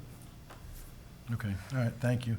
Ms. Coker? Okay, yeah, I have 3 questions. I guess we need to hear from Ms. Singer that it is congruent with our comp plan. And also, the special use permit, does that run in perpetuity with the land? Or if we change our comp plan in the future, will we be able to change something like that? If this facility doesn't, stops being used, if we change our comp plan, would they have to come back for another? That was a question. How long is this special use going to be required?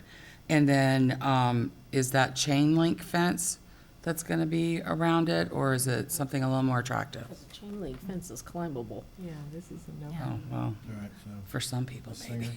Singer? Currently, it is a chain link fence, and I think climbability, it's relative to, we don't have something that specifies in the code what non-climbable means, but it does have other kinds of, like barbed wire at the top or something that I think would, that the adjacent facility has.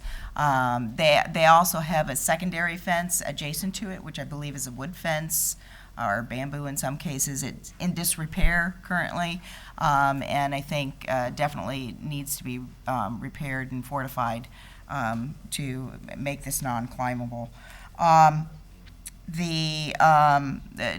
to your question, special uses do run, your approval would run with the land. However, if a special use ceases or if the use becomes non-conforming, in other words, if the comprehensive plan were changed or the zoning district were changed and it no longer would be considered even a special use and it became non-conforming, if it lapses for a period of 12 months or more, then they would have to, they wouldn't be able to continue the use or bring in somebody new to propose the same use. So they have to remain in use continuously. And not have a lapse of more than 12 months.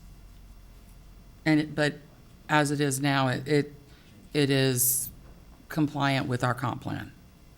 Yes, yes. As of now, it is compliant with the comp plan. And that's where we initially were applying density to it in terms of the number of beds under the group care facility. But there are other things that reduce that number based on fire code standards and as well as the other standards that the state has for group care facilities.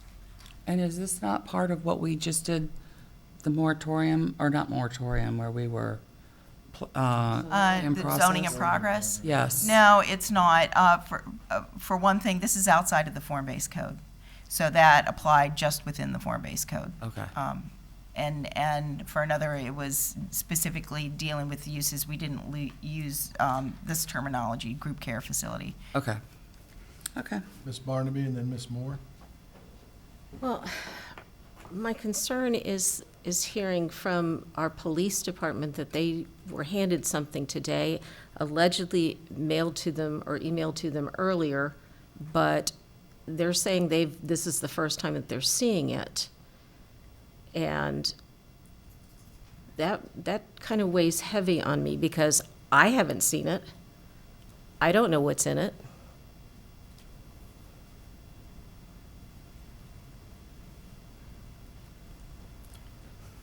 I'm done. Ms. Moore? I have two questions. The first is, so just to, I think, sum up what Mr. Rudisil and Mr. Perry have said, which is that the criteria that I think is at issue is whether this will negatively impact the value of the adjacent properties. Am I correct in my understanding that I am only to consider the negative impact, not a negative impact on a future or proposed goal for the area? And also, am I understanding that the only thing I can consider in that analyzing that question is the testimony of Mr. Bass? Because to your point, we have no conflicting. Yeah, I don't think I don't think you're completely limited like that. The criteria is that the use does not hinder the development of nearby properties or adversely affect their economic value. So I think it's not just the adverse effect on economic value, it's also the potential development, redevelopment of those types of sites. I think that is something that could be considered. You also have, one of the criteria is general compatibility. General compatibility with adjacent properties and other properties in the district. And then consistency with the comprehensive plan is a factor as well. So I think there are a number of things that are all kind of tied into that compatibility and impact on adjoining properties that you're talking about. I think it sounds, though, like those other considerations have been pretty well established, and the only one in my mind is the question of whether this negatively impacts the value of the adjacent properties or their development in the future. That said, though, so that's my, I think that that's really where we're at, is do we feel that there has been sufficient evidence and testimony such that this project would negatively impact the value of the adjacent properties or their development? That said, though, if we determine that it doesn't, as I believe that staff is suggesting, regarding the stipulations, my question was regarding the requirement that they come back if they wanted to expand the number of beds. To the extent that we are now potentially giving a special use permit today under the code as it stands, in the future, what would that analysis look like? Would we be applying this current code that granted the special use, or would we be applying whatever criteria may have been changed in the future at that time of the request? I think you would be applying the criteria that's in the code at that time. Okay. Yeah. Mayor, if I could just ask on that question, would there, and this might be a Robin Singer and Scott Rudisell question, do we have the capability to ask petitioner to agree not to ask for an expansion in the future?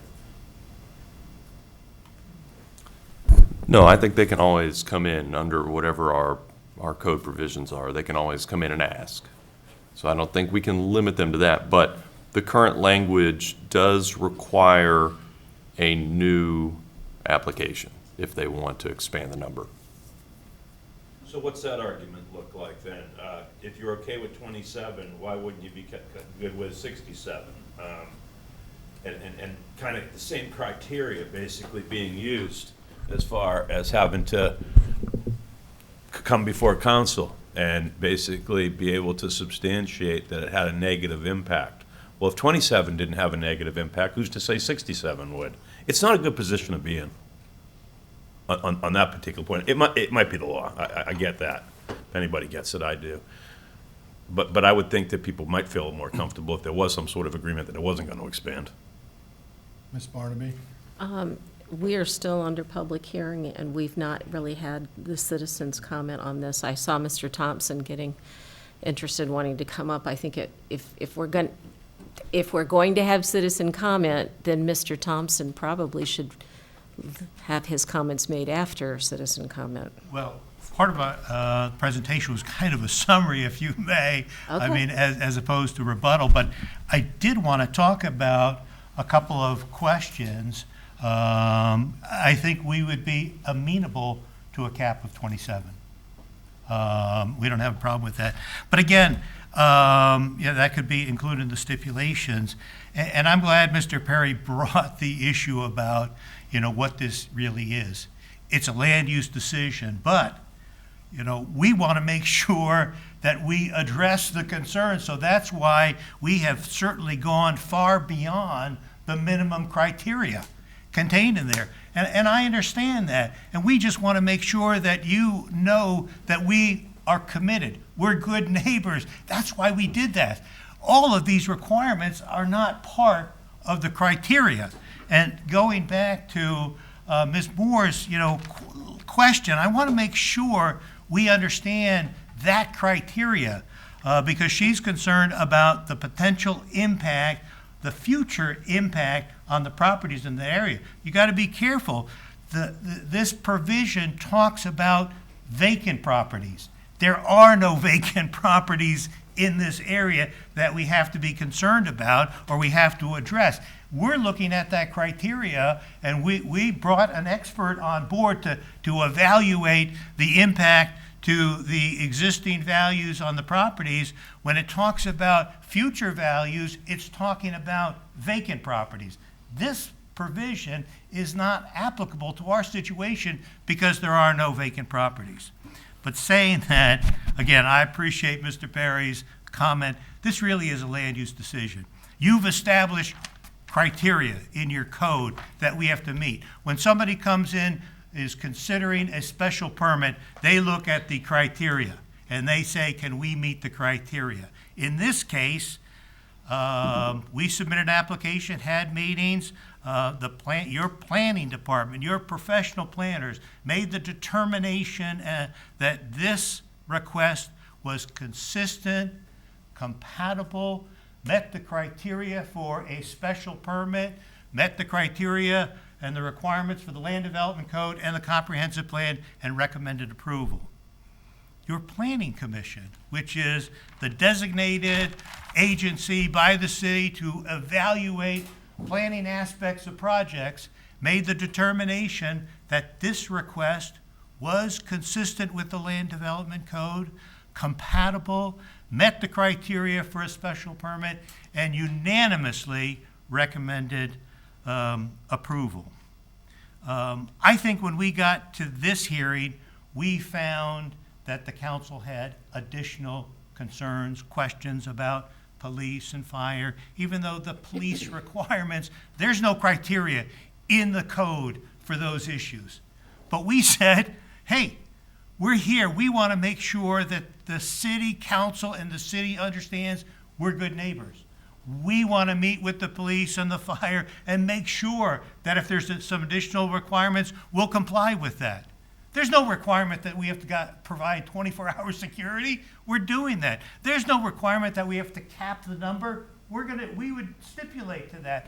But these are things that we are doing beyond the minimum criteria that's contained in your land development code. You know, one of the things I was concerned about, you know, had to do with the fact the proximity of turning points. And that was a big issue. And, you know, we're concerned, and that's one of the reasons that we have, you know, implemented a lot of these policies to address that. But you take a look at your land development code and the criteria, they talk about adjacent properties and the compatibility. Turning points is not adjacent to this property. Turning points is beyond the limits. It's in the area, but it's not adjacent to this property. Your criteria focuses on those properties that are adjacent. But because of the concern, we have kind of gone well beyond the minimum requirements. You know, turning points, you know, that's an issue. You know, I'm assuming it was approved by the city council at some point in time. It's in an area with an elementary school. You saw the kids walking right past it. We didn't hear the testimony from the police department. It's like running a gauntlet of, you know, pedophiles and offenders. I'm not sure that that's the case because it's also designated a safe place. But again, you know, we have gone well beyond the minimum requirements. If you ask why, it's because we want to make sure that you're comfortable with us, and certainly we are comfortable in this area. I'm concerned that the denial of this use is really a taking.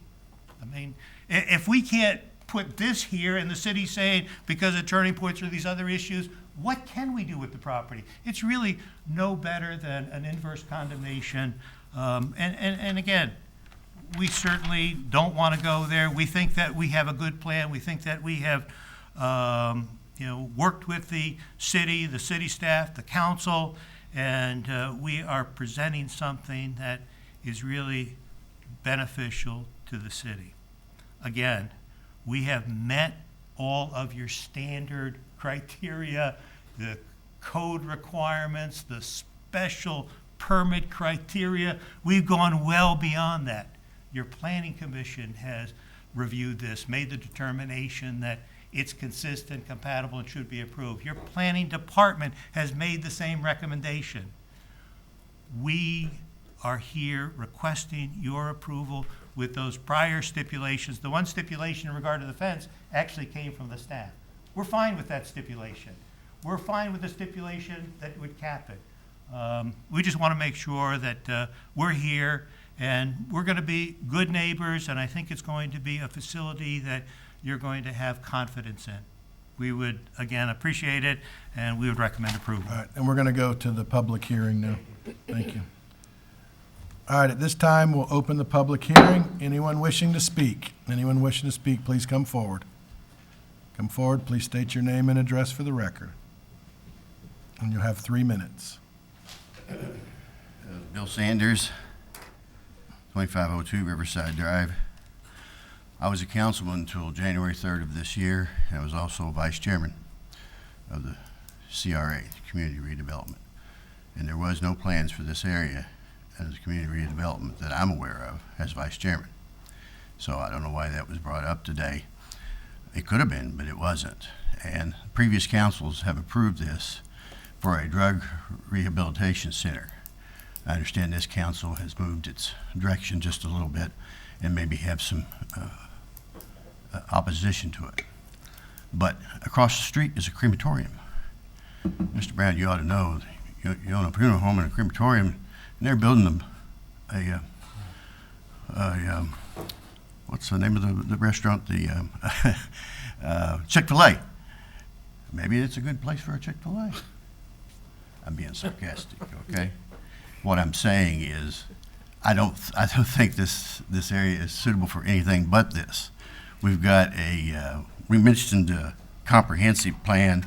Boy, I wish that, I could have won that argument when I was on the council, because I and the legal counsel argued for 4 years to get this comprehensive plan revised. And had you done that, this application probably wouldn't be up here today. That could have been done, if that's what you really wanted. But we need to get it done anyway, because we have by September of this year, we have to review that. And that should go to a public process, not just in the council. It should go out to the public, and that's what I wanted to do, to ask the people what they wanted in certain areas, et cetera, et cetera. So that being said, downtown by design, that was mentioned. That was an $80,000 study. I don't think it covered this area. And I don't think we followed downtown by design study, and we wasted $80,000. So I know that was done. That was done in your reign as the downtown development, but we haven't followed that. Matter of fact, it was a waste of taxpayers' money for $80,000. So, and it does not include this area. So I don't even know why you mentioned it. We have a sewer facility there, which you all know that now we're investing $60 million because of a lawsuit. And so I think that that's going to be permanently there, unless somebody's going to tell me today that we're going to do that, then the figure would probably jump to 200 million. So I think that this, under the current comprehensive plan, this meets all the criteria. Thank you. Any other public comment? Any other public comment? Any other public comment? Hearing none, we'll close the public comment. Mr. Mayor, one comment. Yes, sir. This area is not within any of the CRA districts. Just want to make sure that's on public record. Thank you. Any other questions, concern by the council? And I think we've already had the rebuttal that Mr. Thompson wanted to give. We're fine, thank you. Yep, so, all right, Chair will entertain a motion, I guess. Correct, Mr. Rudisell? At this point. Yeah, unless there are any additional questions from the council. Mayor, if the chair was to entertain a motion, is that motion in any way to move to grant the permit? Ms. Thompson did refer to the willingness to enter caps for current and future uses. I would just point that out to the rest of the council as it relates to the motion itself, and ask if Mr. Rudisell has any comments on that. Yeah, I'm looking at the proposed order right now, and that is in there. That cap of 27 is shown as a stipulation that is in the... For current and future uses. But Mr. Perry's asking if we can say 27 and that's it forever. no, they have the ability to come back. It's like the council But they said they would accept a stipulation. Yeah. I understand, but this is an approval that is, it's like the council saying we're adopting this ordinance and it can never be amended by a future council. It's just something that you can't do as a governmental entity. And the property owner always has the right to come in. I mean, even if they put that in as a stipulation, they have the right to come in and apply to amend that stipulation. So it's really no different than what's in there now, which is they have to file a new application if they want to ever increase the number. I think the better course, if the city has concerns that its current criteria are not adequately addressing issues on these types of applications, we need to amend the criteria. But we can't keep somebody from applying for a permit under our code. Could I just, my understanding was, sure, you have a right, but you can always waive that right. And I don't know why the applicant couldn't waive that right. And sure, they could come up and put in an additional special use permit, but as it relates to the population cap, It seems like that they could waive that right. I don't know what would make it a non-waivable right. Could, to that point, could we, in the stipulation, can we adopt our own specific criteria that would address the concerns that we've raised today? I appreciate that there's a process that they're undergoing to move forward in that regard, but for this specific one today, my concern is giving some discretion to the council versus just a rubber stamp in the future for any amendment regarding the project. So is there a way to add teeth to the council's review and discretion of any proposed amendment? Yeah, I mean, my recommendation would be we look at the special use and Ms. Singer and I have talked about them before. We need to look at those criteria and add some additional provisions, update it, and get some better language in there. I think that is the best approach to address potential future applications.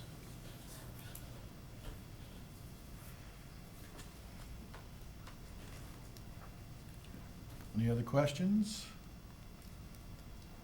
Chair will entertain a motion.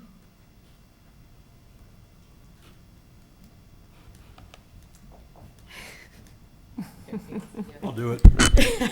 Motion to approve special use permit SU.21.2109 for residential care center in the UCC.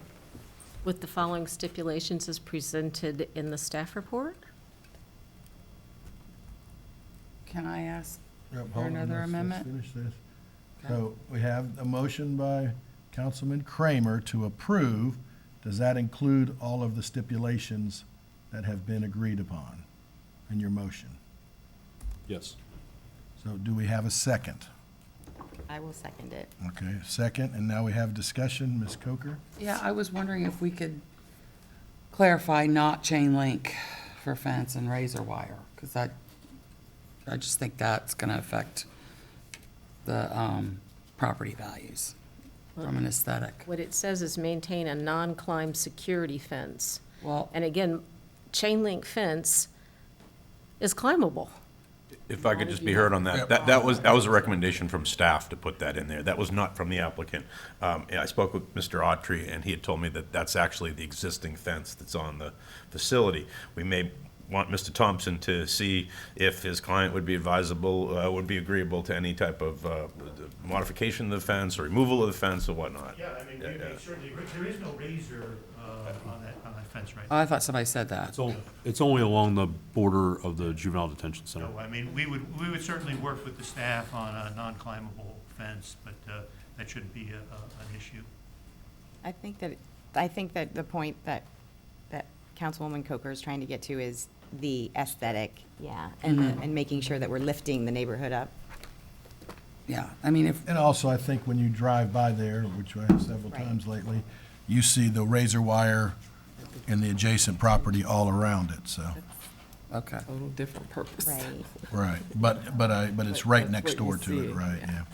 I mean, and if I may, from a staff perspective, appreciate any input on the fence. If chain link is not acceptable, then, and razor wire and barbed wire are not acceptable, that's fine, we can go with that. But if you have any further stipulations, we want to make sure we're hitting the mark on that. Is it appropriate to add to include in that stipulation regarding the fence that there's some reasonable level of beautification of the fence or something to that? Maybe, since it's already proposed in there, the proposed 10-foot fence or a modification to the frontage of the area that is agreeable to the city staff and the applicant. These guys might want to do that, to make it nicer, is pull it back a little bit, the fence, so. We don't have any problems with that. Yeah. Well, I know everybody's got different opinions. It's a good I point, think yeah. chain link is just something I don't like, and Looks like it even vinyl coated, I don't like. So that's all, I just want something that looks a little more residential. So, So the So kids, how should that be stated? I don't know about that. Well, first of all, I think we should ask the applicant on the record if they have any objection to a limitation on no chain link fence being added as part of the stipulation?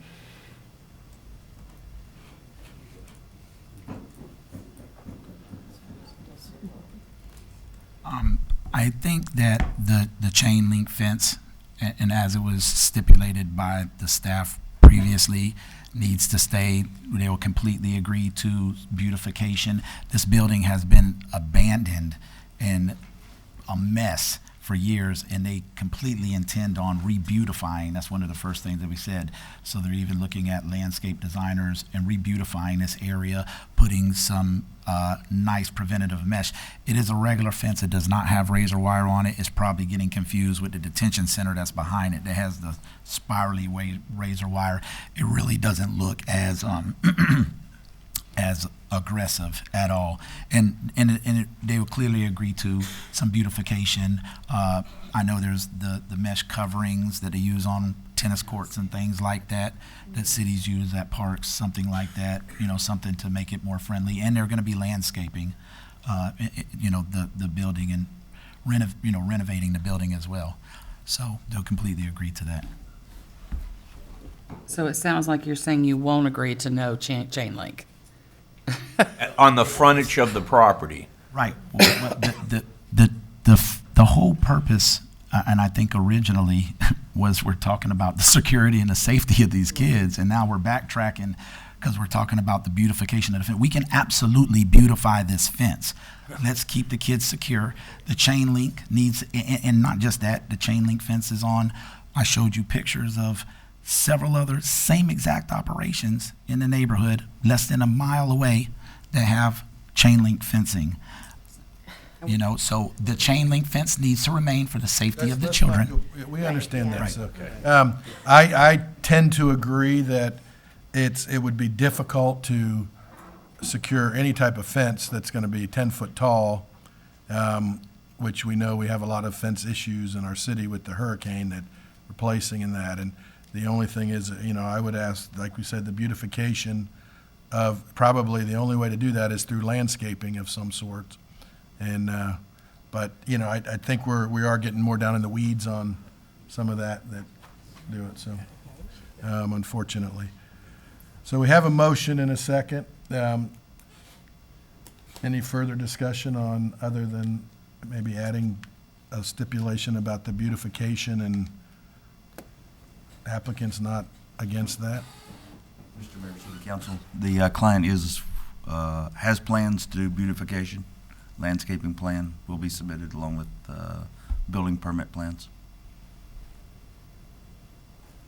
Do we amend that motion to say that? In the motion or in the second, to say they accept that, Mr. Rudisil?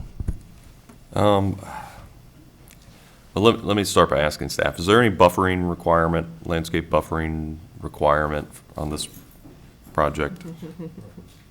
Not really. Our landscaping requirements primarily deal with parking areas. But certainly, I think landscaping is a good addition to this, but it should be stipulated. So the issue with, I'm fine with us including some type of a landscape stipulation, but to craft I don't think they know exactly what they're going to do. To just say they're going to do landscaping and leave it open to somebody to approve, that's not really adding much. But if we have any detail about either what we want to see or what they want to see, I think that could be a meaningful stipulation. So I don't know what they're envisioning for landscaping. Maybe they can give us some more detail. We can incorporate that into a stip. Is it appropriate to say something along the lines of landscaping sufficient to minimize the appearance of the security fence? If I could suggest just a continuous opaque hedge, a minimum of a continuous opaque hedge, up to 6 feet within 1 year of planting. That seems reasonable. If it's a security issue, maybe they ought to plant bougainvillea, because no one will climb on that.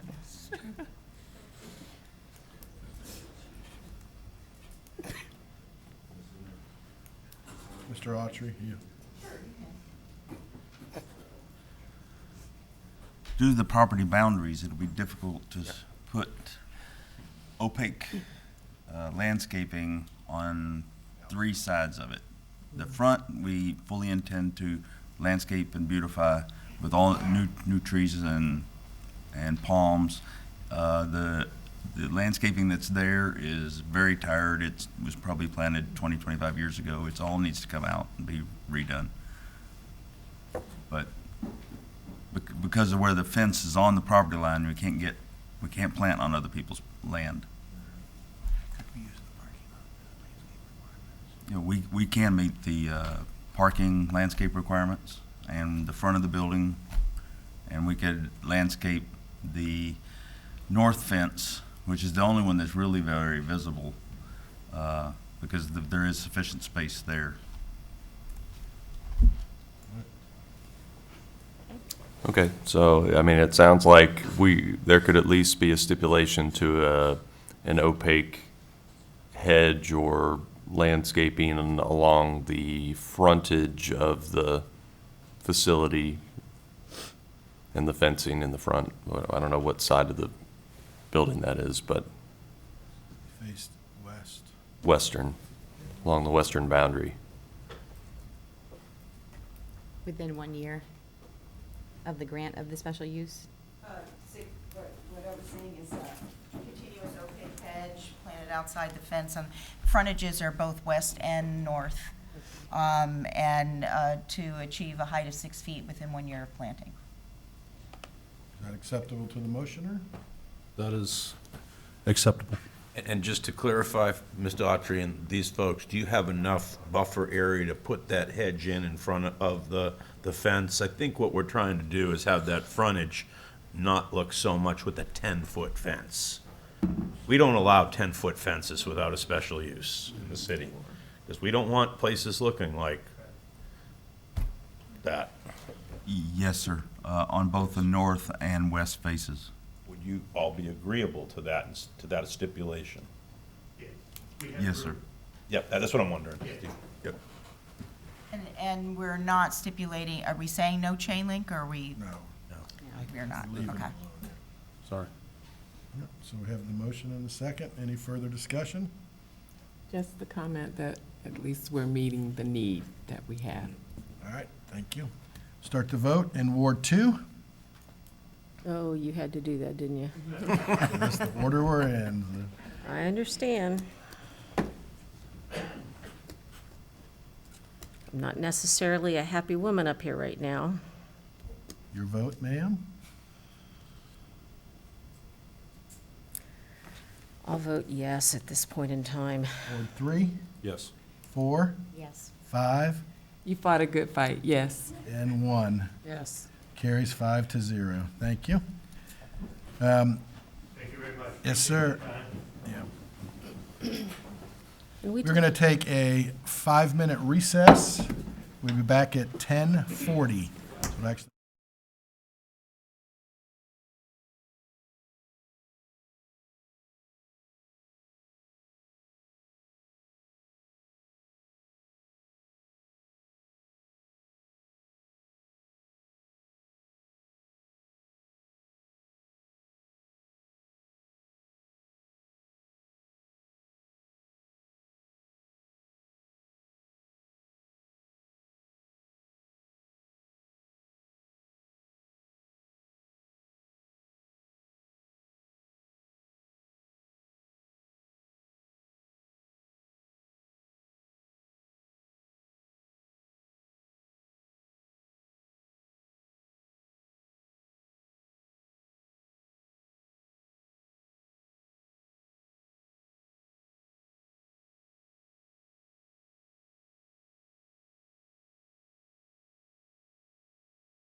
recess.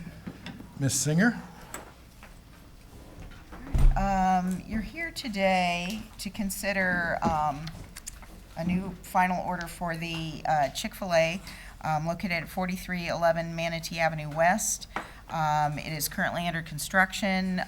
There were a number of stipulations that were put on the approval for this when it was originally approved. The petitioners have asked to come back and remove one of those stipulations, and so staff is recommending some further changes. I have up on the screen the site plan for the members of City Council that were not here when this was originally approved. The property has ingress and egress, both on 43rd Street and 44th Street. Across the street is the elementary school. So a lot of our conditions and concerns revolved around potential traffic conflicts with the elementary school pickup and drop off on a daily basis. As you can see, the traffic circulation comes in around that hatched area is basically the drive-through part of it with the stacking. So it is a pretty lengthy stacking lane. There is the potential also to close off that main entrance and kind of weave the customers through the parking area to kind of extend that stacking lane at times when they're really busy. I think the most of us who've experienced Chick-fil-A circulation patterns in other locations, they do a pretty good job, particularly right after the pandemic. They were out there double stacking their lanes, and so we have confidence in that. However, immediately prior to the review and approval of this project, we had dealt with a couple of other drive-through facilities in the city where traffic was backing out into the right-of-way. And we didn't really have the leverage in those approvals to bring things back to City Council or to bring up additional remedies that staff would recommend. So we had come up with a pretty extensive list of remedies that would allow us to kind of pursue solutions to issues. And while we think they'd be amenable to all of these, they did have concerns about the one condition that stated that changes in the hours of operation of the drive-through, that would be a potential remedy. And their concern was that administratively we could just cause them to close the drive-through entirely or close it during certain hours. And I do agree that to a limited extent, like if you were to close the drive-through, it could cause more problems because everybody's having to come in and find parking spaces and walk in. So I don't know that was our primary thought process in that, but safety is our primary concern, particularly with the elementary school, and that kind of was paramount in our reasoning for giving us the most extensive possibilities. So staff recommended a change to that if we eliminate that condition or stipulation, that we add something and a stipulation that essentially allowed me to bring it back to City Council. If all of these other remedies aren't solving the situation, then we come back to City Council and we discuss what other remedies there might be. And then I think the condition that I had added at the bottom there had been discussed by the city administrator with city council members, petitioners, and others. And so we arrived at kind of the language that currently is posted up on the screen. It's a little different than what you had in your packages, but it's to add the condition that should the above measures not remedy the negative traffic impacts, the Planning and Community Development Director may request that the City Council review and further address traffic concerns due to the drive-through. So with that stipulation, we're in agreement that you could remove D as long as we have some ability to, as much leverage as possible, to correct any adverse conditions on site due to the drive-through. And with that, the petitioner may want to address that as well. Okay, so we can bring the petitioner up for comment. And have you been sworn? Good morning. Good morning. Yes, I'm Caleb Grimes with the law firm of Grimes Galvano, and I have been sworn. It is still morning, right? It is. I am representing Chick-fil-A. I'm a land use attorney, and I've been helping them with some issues that came up after they got started.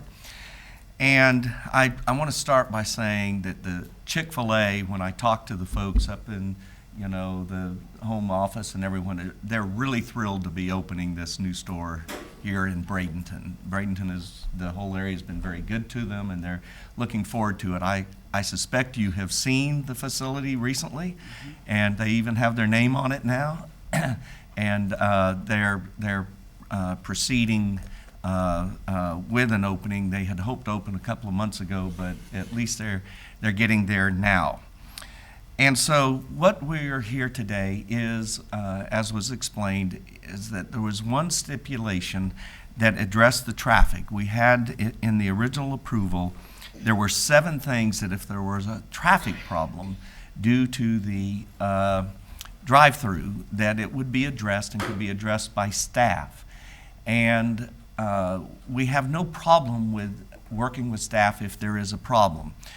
And I'm going to get to a minute where I don't think we'll ever have a problem, but we're willing to address that if there is a problem and any issues with the school. The one that was concerning us was stipulation D that talked about eliminating drive-through. And as you can imagine, Chick-fil-A, their whole business method is drive-through. It's what they live on, it's what they are able to do, and it's why they're so successful. And if we do away with, if we have the ability of staff to just do away with the drive-through, that could actually close us down. It could be a very, very major problem. And there are a lot of things that could be done if there's a problem that we would want to work with. And so rather than have that as a stipulation that could be done, that could be put upon us, we're in agreement with, and like the added language, the change language, it says if all of these other measures don't work, we come back to you and we work together to get that resolved. And so the actual Chick-fil-A has, and I don't know if you realize what they've done, they have learned over the years, and as was indicated post-pandemic, even more so. This site is designed with, when you saw the site on it, you saw the hash mark part. That's the concrete part of the driveway. The rest of the driveway is asphalt. And it is designed with, I believe the number is 54 stacking spaces. 54, that's just unheard of, and it's because of what they've learned. And they know where they are. For them to have traffic problems is a worse problem than you guys have, because if they have traffic problems, they're in trouble. People will quit going there, and they can't live with that. And so, not only is the drive-through important to the Chick-fil-A, there are also, if we do away with drive-through, there's some unintended consequences. If you've been there and seen, Chick-fil-A hires a lot of young people that are sitting out there taking the orders in the drive-through lane. They take the orders, they take your payment so that when you get to the window, you're there. We don't have drive-through, there's a lot of jobs lost, believe it or not. It's an unintended consequence of it. And so we would like to ask that you make the change that was shown there. But I do want to say that due to our site design, with the 54 stacking spaces, you see how we have the circulation. We have a lot of extra parking in there. If there is a problem at school hours, and please understand, this is worrying about the school, their main time period in the mid-afternoon is not our main time period. And so, again, we don't expect a problem, but if we did, we have the access on the 44th. We can temporarily reroute traffic. We can do a lot of things with you. So we're asking for that change. I do ask one favor of you. Don't ask me why this wasn't addressed at the original approval. I was not here. I didn't do it. I think there was an agent for the property owner that was here. It got by Chick-fil-A, and they didn't realize that this was on here, and they asked me to address it. So with that in mind, be glad to answer any questions, but would like to ask that you make the change, and it doesn't do away with working on traffic. It just puts it, if these other 6 items don't work, then we come back to you. All right, we've got public hearing, so why don't, then if there's any rebuttal, you can come back. Thank you. All right, at this time, we'll open the public hearing. Anyone wishing to speak? Anyone wishing to speak? Yes, sir. Please state your name and address for the record. You have 3 minutes. Bill Sanders, 2502 Riverside Drive. I was on the board when this was approved. It was kind of controversial because of the traffic issues. But, Mr. Mayor, your friend Kevin Van Ostenbridge was in the crowd, come to the podium and spoke and said that the county is going to make major investments in that street for traffic. Where are we at? It's not happened. It doesn't. I don't see it even in their plans. So, and that's right beside your funeral home. This is going to be a mess, but I voted on that because of that promise. Now, if that's not going to be fulfilled, if I were sitting up there, I would undo it. Thank you. Any other public comment? Any other public comment? No. Yes, sir. Please state your name and address for the record. Keith Green, 60 at 1106 60. I'm sorry, 1108 60th Avenue West. First, I'd like to say anything that definitely brings any new businesses into the city and that supports, getting young people off the streets and actually working. I think that it's a thing that this council will and likely will support, and I'm all for that. Thank you. Thank you. Any other public comment? Any other public comment? Hearing none, we'll close the public comment. Rebuttal by the applicant. Yes, I would like to address what Mr. Saunders said. The Chick-fil-A has entered into an agreement with the county, and Chick-fil-A is going to be adding turn lanes and redoing the intersection back basically to your place. They're adding lanes. There's going to be a double left turn lane. There will be a straight right lane and then another lane coming in. So they have all the permits. It took a little while, and they're still working with the FDOT a little bit on the connection at FDOT. So they're ready to start building that, and that was working with the county. It may be that you will see that all the improvements are made up to the FDOT right-of-way, and then the FDOT minor changes in the FDOT right-of-way come after, slightly after that, just because of trying to permit with FDOT. From my understanding, that's what's taken a little longer too, is the FDOT, the county, the city, and working together. My understanding right now is that the decel lane on the Chick-fil-A property will be put in before they open. The turn lanes and the right turn lane and straight lanes, which are on the school board side of the property, the county is working with the school district right now to get that acquisition of property and work that out. But Chick-fil-A is doing the decel lane, putting it in, paying for it, and then the county will reimburse them for that. They're also putting in the dual left. There is actually room to put in dual lefts, northbound to westbound, dual left. The decel lane can go in. That will ultimately be a through lane, an extra through lane. Decel and a through. But on the school board side, there's not room to put in a separate right turn lane, so that's going to have to wait. So that's in the county plans. So what you will have is a straight dual lefts and then a straight and right turn that does the same thing. But frankly, there's not a whole lot of traffic that goes straight there. And so having a straight and right turn lane should be very successful and work fine there until the county can work through with the school board to get some additional laneage.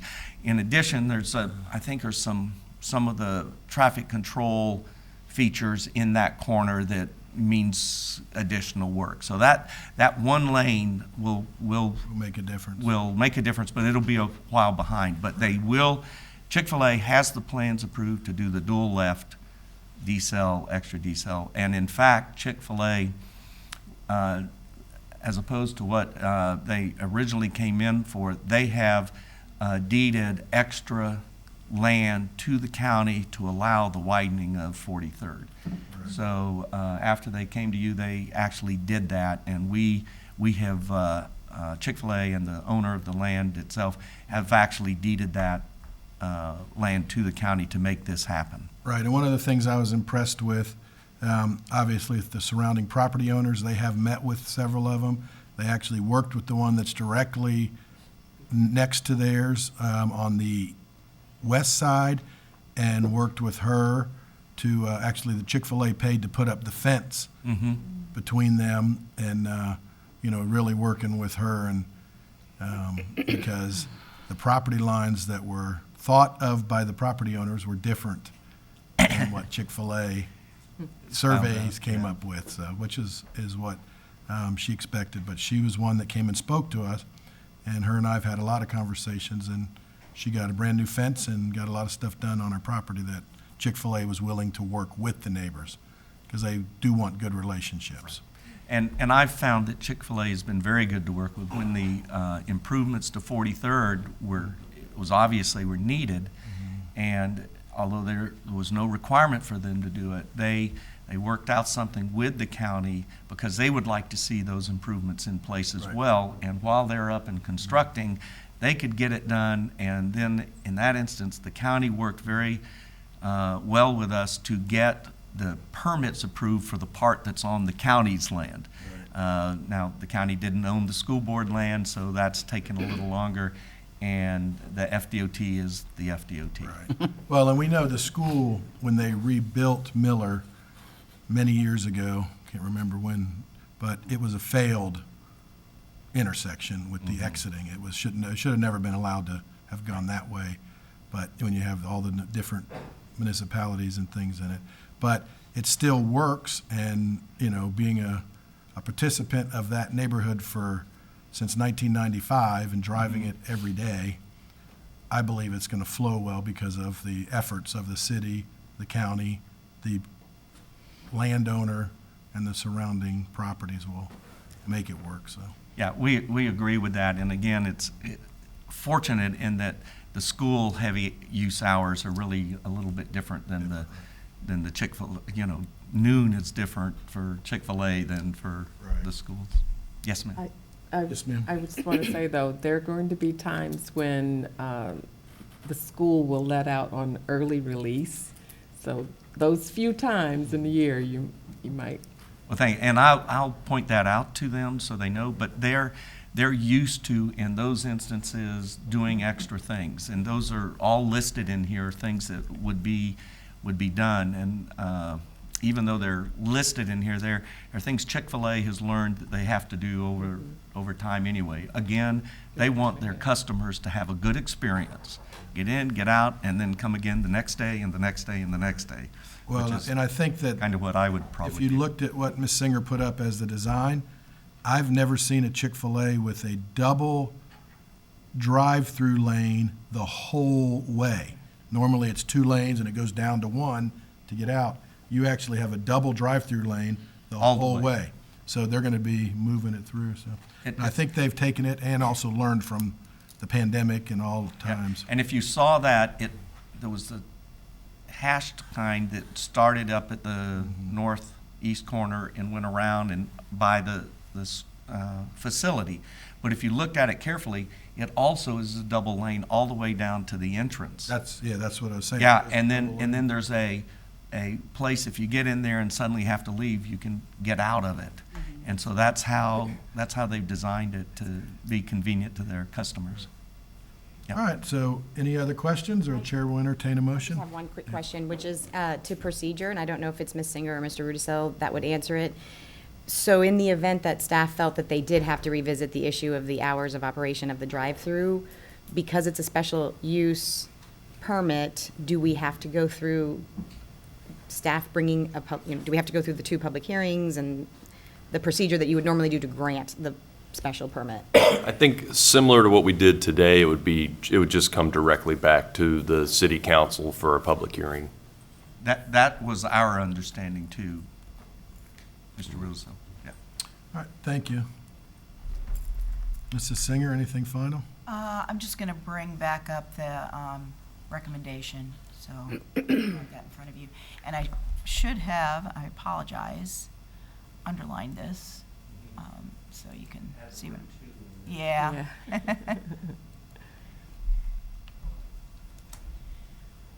So if you're inclined to approve per staff's recommendation, that would be the changes, to eliminate D and add the underlined language. Ms. Barnaby?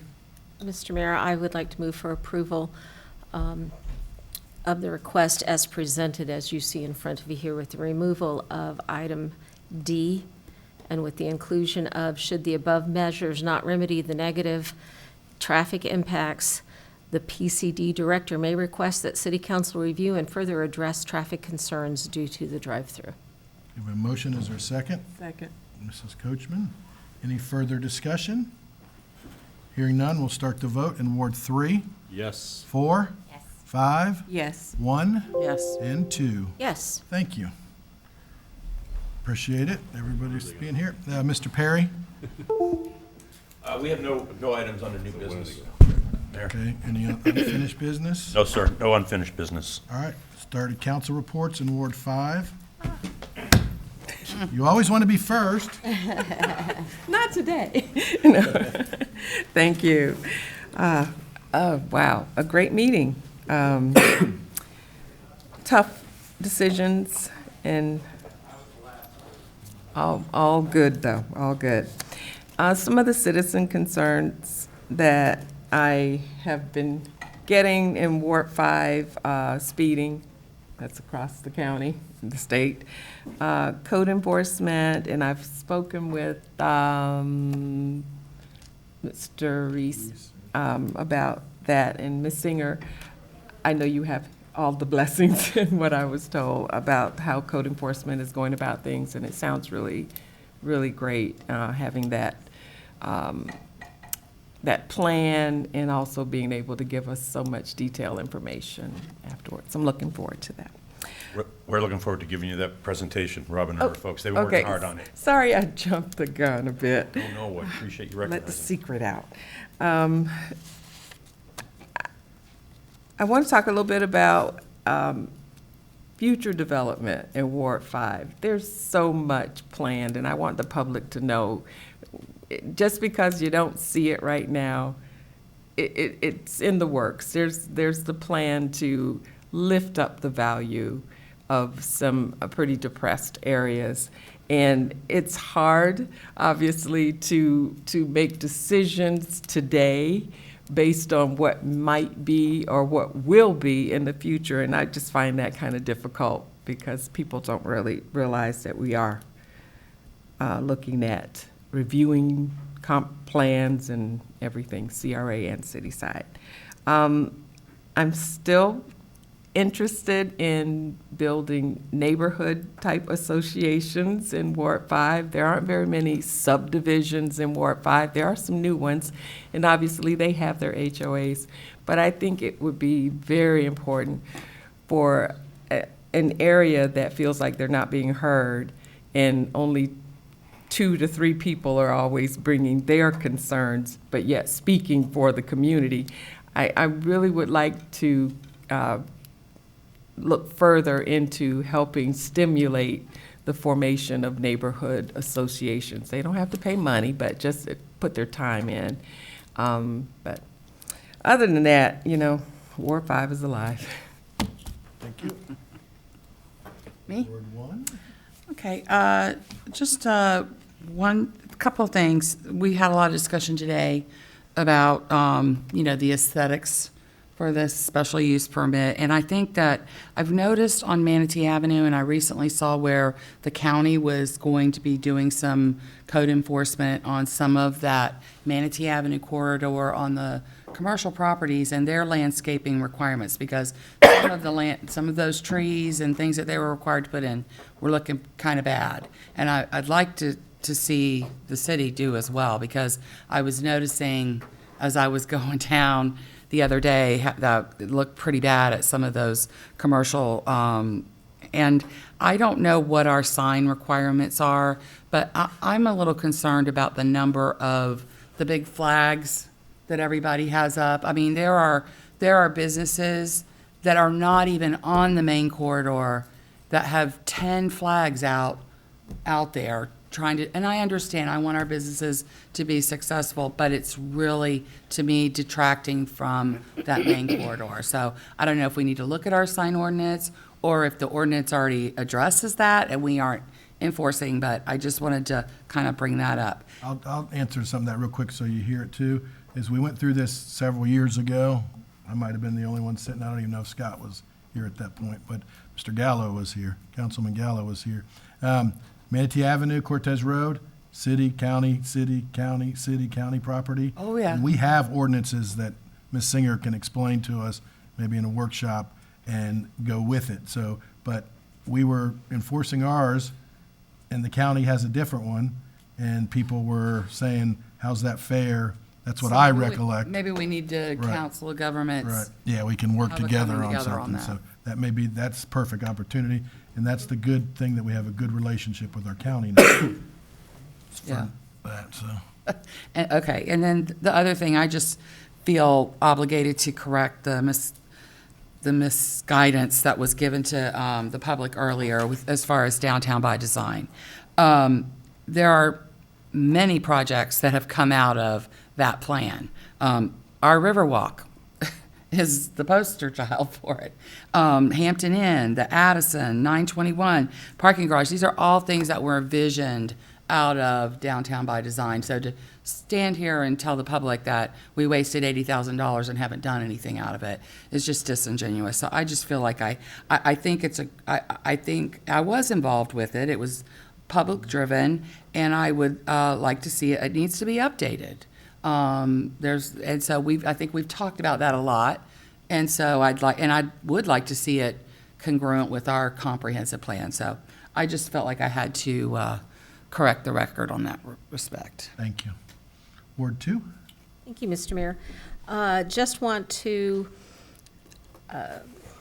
remind everybody that the Service Club of Manatee County is doing their biggest fundraiser of the year on Saturday. It is their Boots and Bling, and it is held over at the Manatee Fairgrounds. And the monies that are raised by Service Club goes to underserved children. And in the past, well, I was a member for 8 years. I'm now what is called a sustaining member, which you can read elderly into that. But we have donated a couple of $1 million in the last 10 years to charities and nonprofits in Manatee County that are vetted, and they do what they say they're going to do with the money, and we work very hard as community leaders to make sure that that happens. So Boots and Bling on Saturday night, it's a fun time, to let you know that. Also, I want to say thank you to our police department and to our public works department.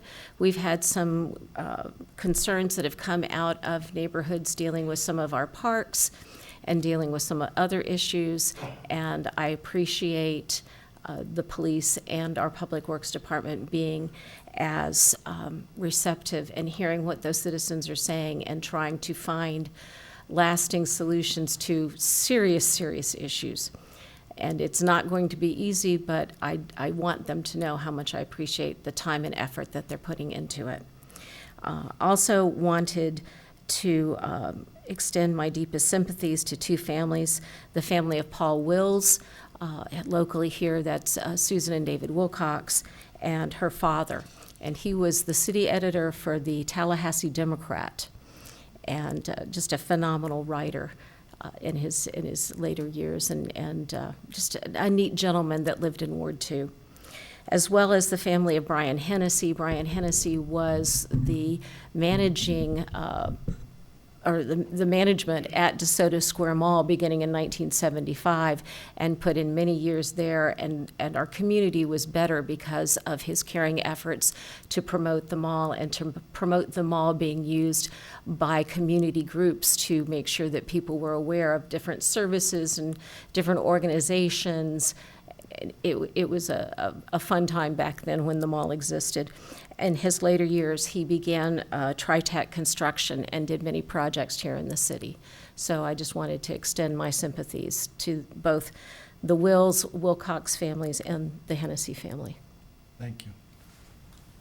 Mr. Kramer? Thank you, sir. Thank you to the residents of Courtyard Square condominiums who had me out last Tuesday to talk to them. They had Some concerns, once we got there and talked to them. One was really sidewalks along 26. They want to be able to get out and not just walk in their neighborhood, but walk in other neighborhoods. But to get to those, they really have to walk through property or possibly step out into the street. It's another one of those city-county like borders. It's city, then county, then city, then county, and on.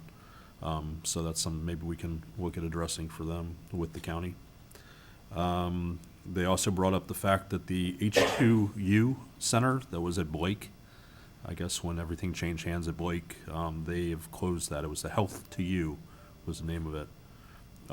That's really left a void for a lot of the seniors who live in there. It was a good meeting place for them to have activities.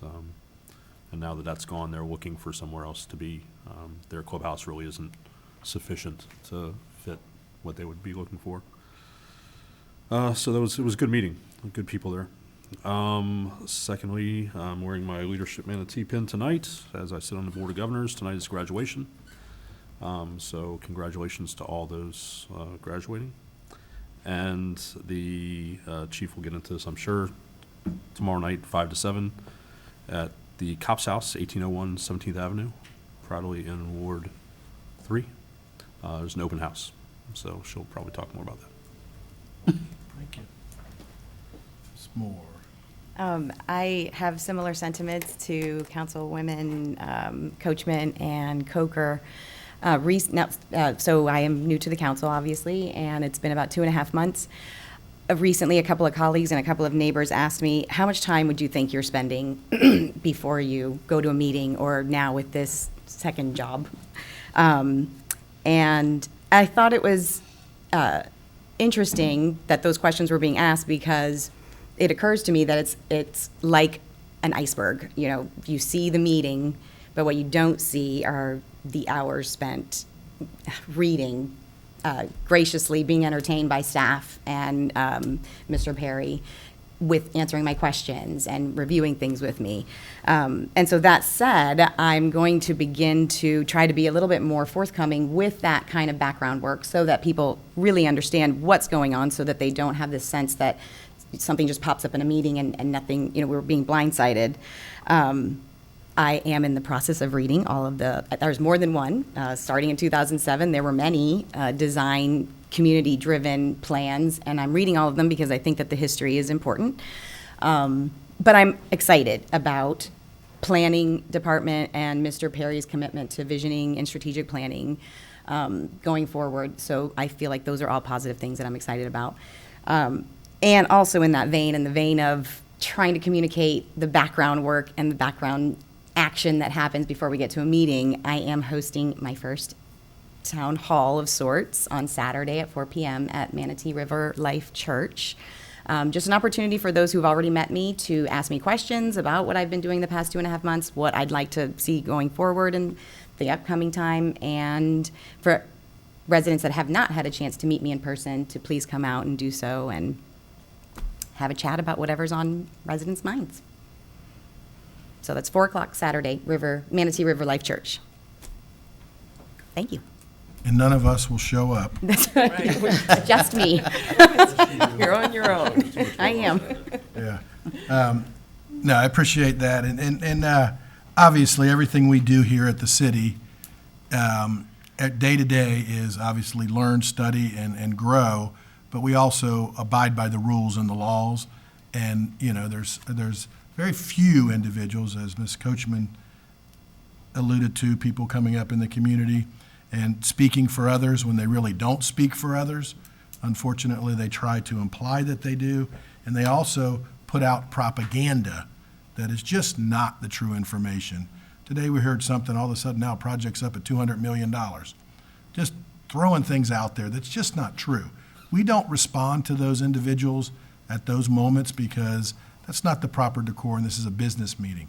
But we will respond to everything that the citizens say, whether they're right or wrong at the time. We will get that information out.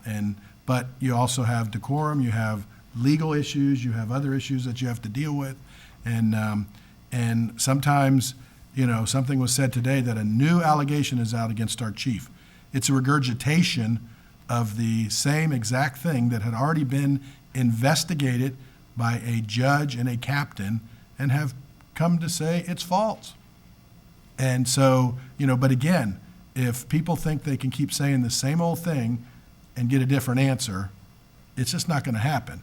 And to question any of our integrity up here is incorrect, because we may not always agree politically, but we all are doing the right things for the right reason.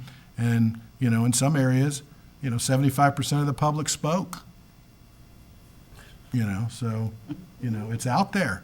So, if you have facts, bring them up. If you don't, stop, because it's not right.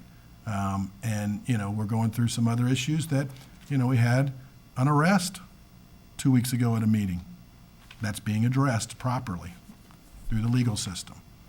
So, we just got to move on and do the positive things that we're doing and quit the minutia of the falsehoods.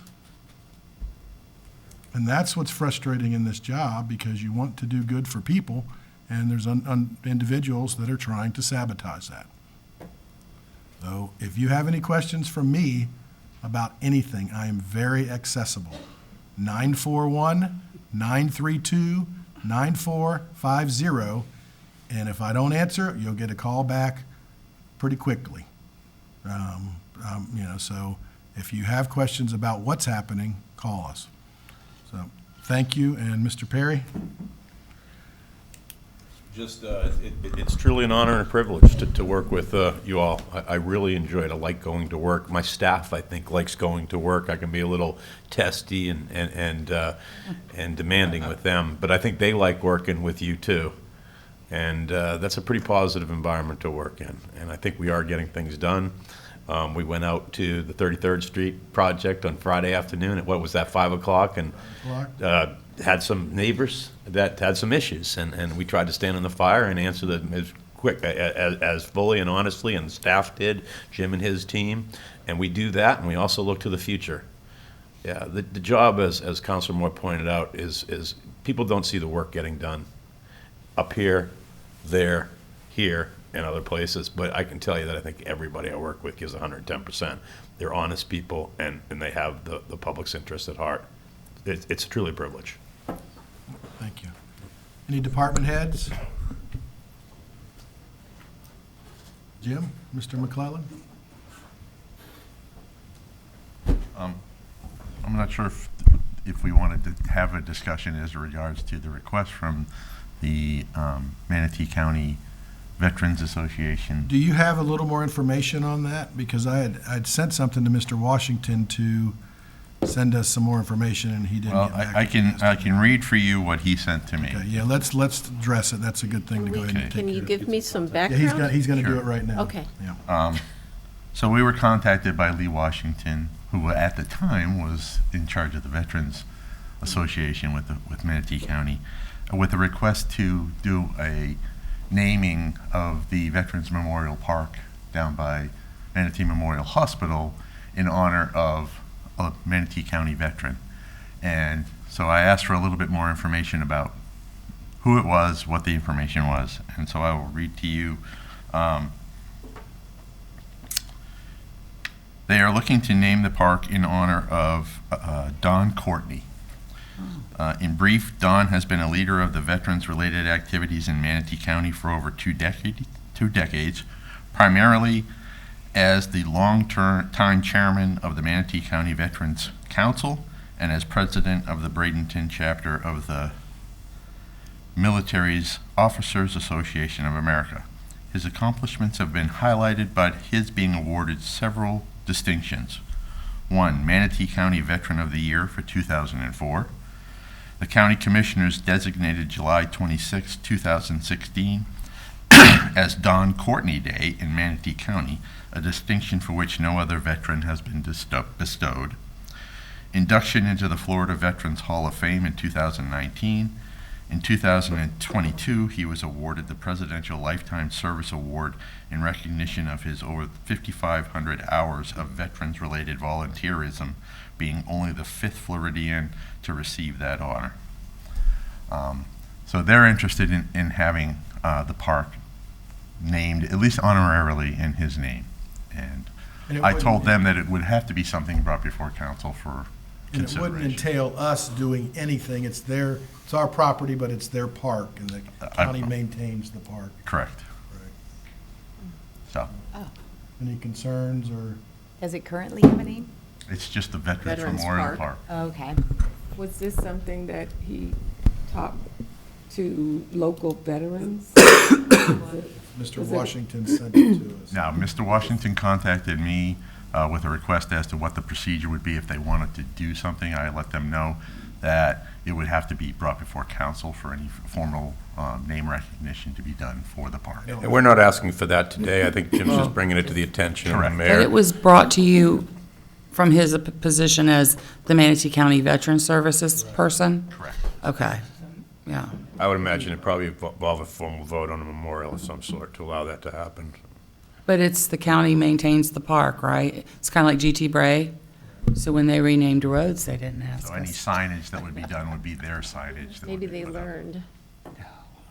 Well, no, it's Well, our they didn't property. rename a road, they just symbolically put a sign. Oh, I didn't care. I wasn't, just But I'm just saying. saying, it wasn't, and even this, we probably, at some point administratively, could have said do it, but we thought it was better to bring to the council if there was any concerns. Because there's other roadways that, in regular roadways, that have to be, that are gonna be coming before us, that the council have to Oh, decide. okay. So again, at this point, I'm just broaching the subject with you so that you're aware of it. If there's any request for additional information related to Mr. Courtney or this request, please let me know, and I'll coordinate getting that to all of you. All right, thank you. We'll get more from Mr. Washington, too. All right, any other department heads? Mr. Rudisil, nothing? I forgot to mention. All right. that they have a- And I don't know, but I'm hunkering for a Chick-fil-A sandwich right now, so. But, all right, we'll be adjourned. Thank you.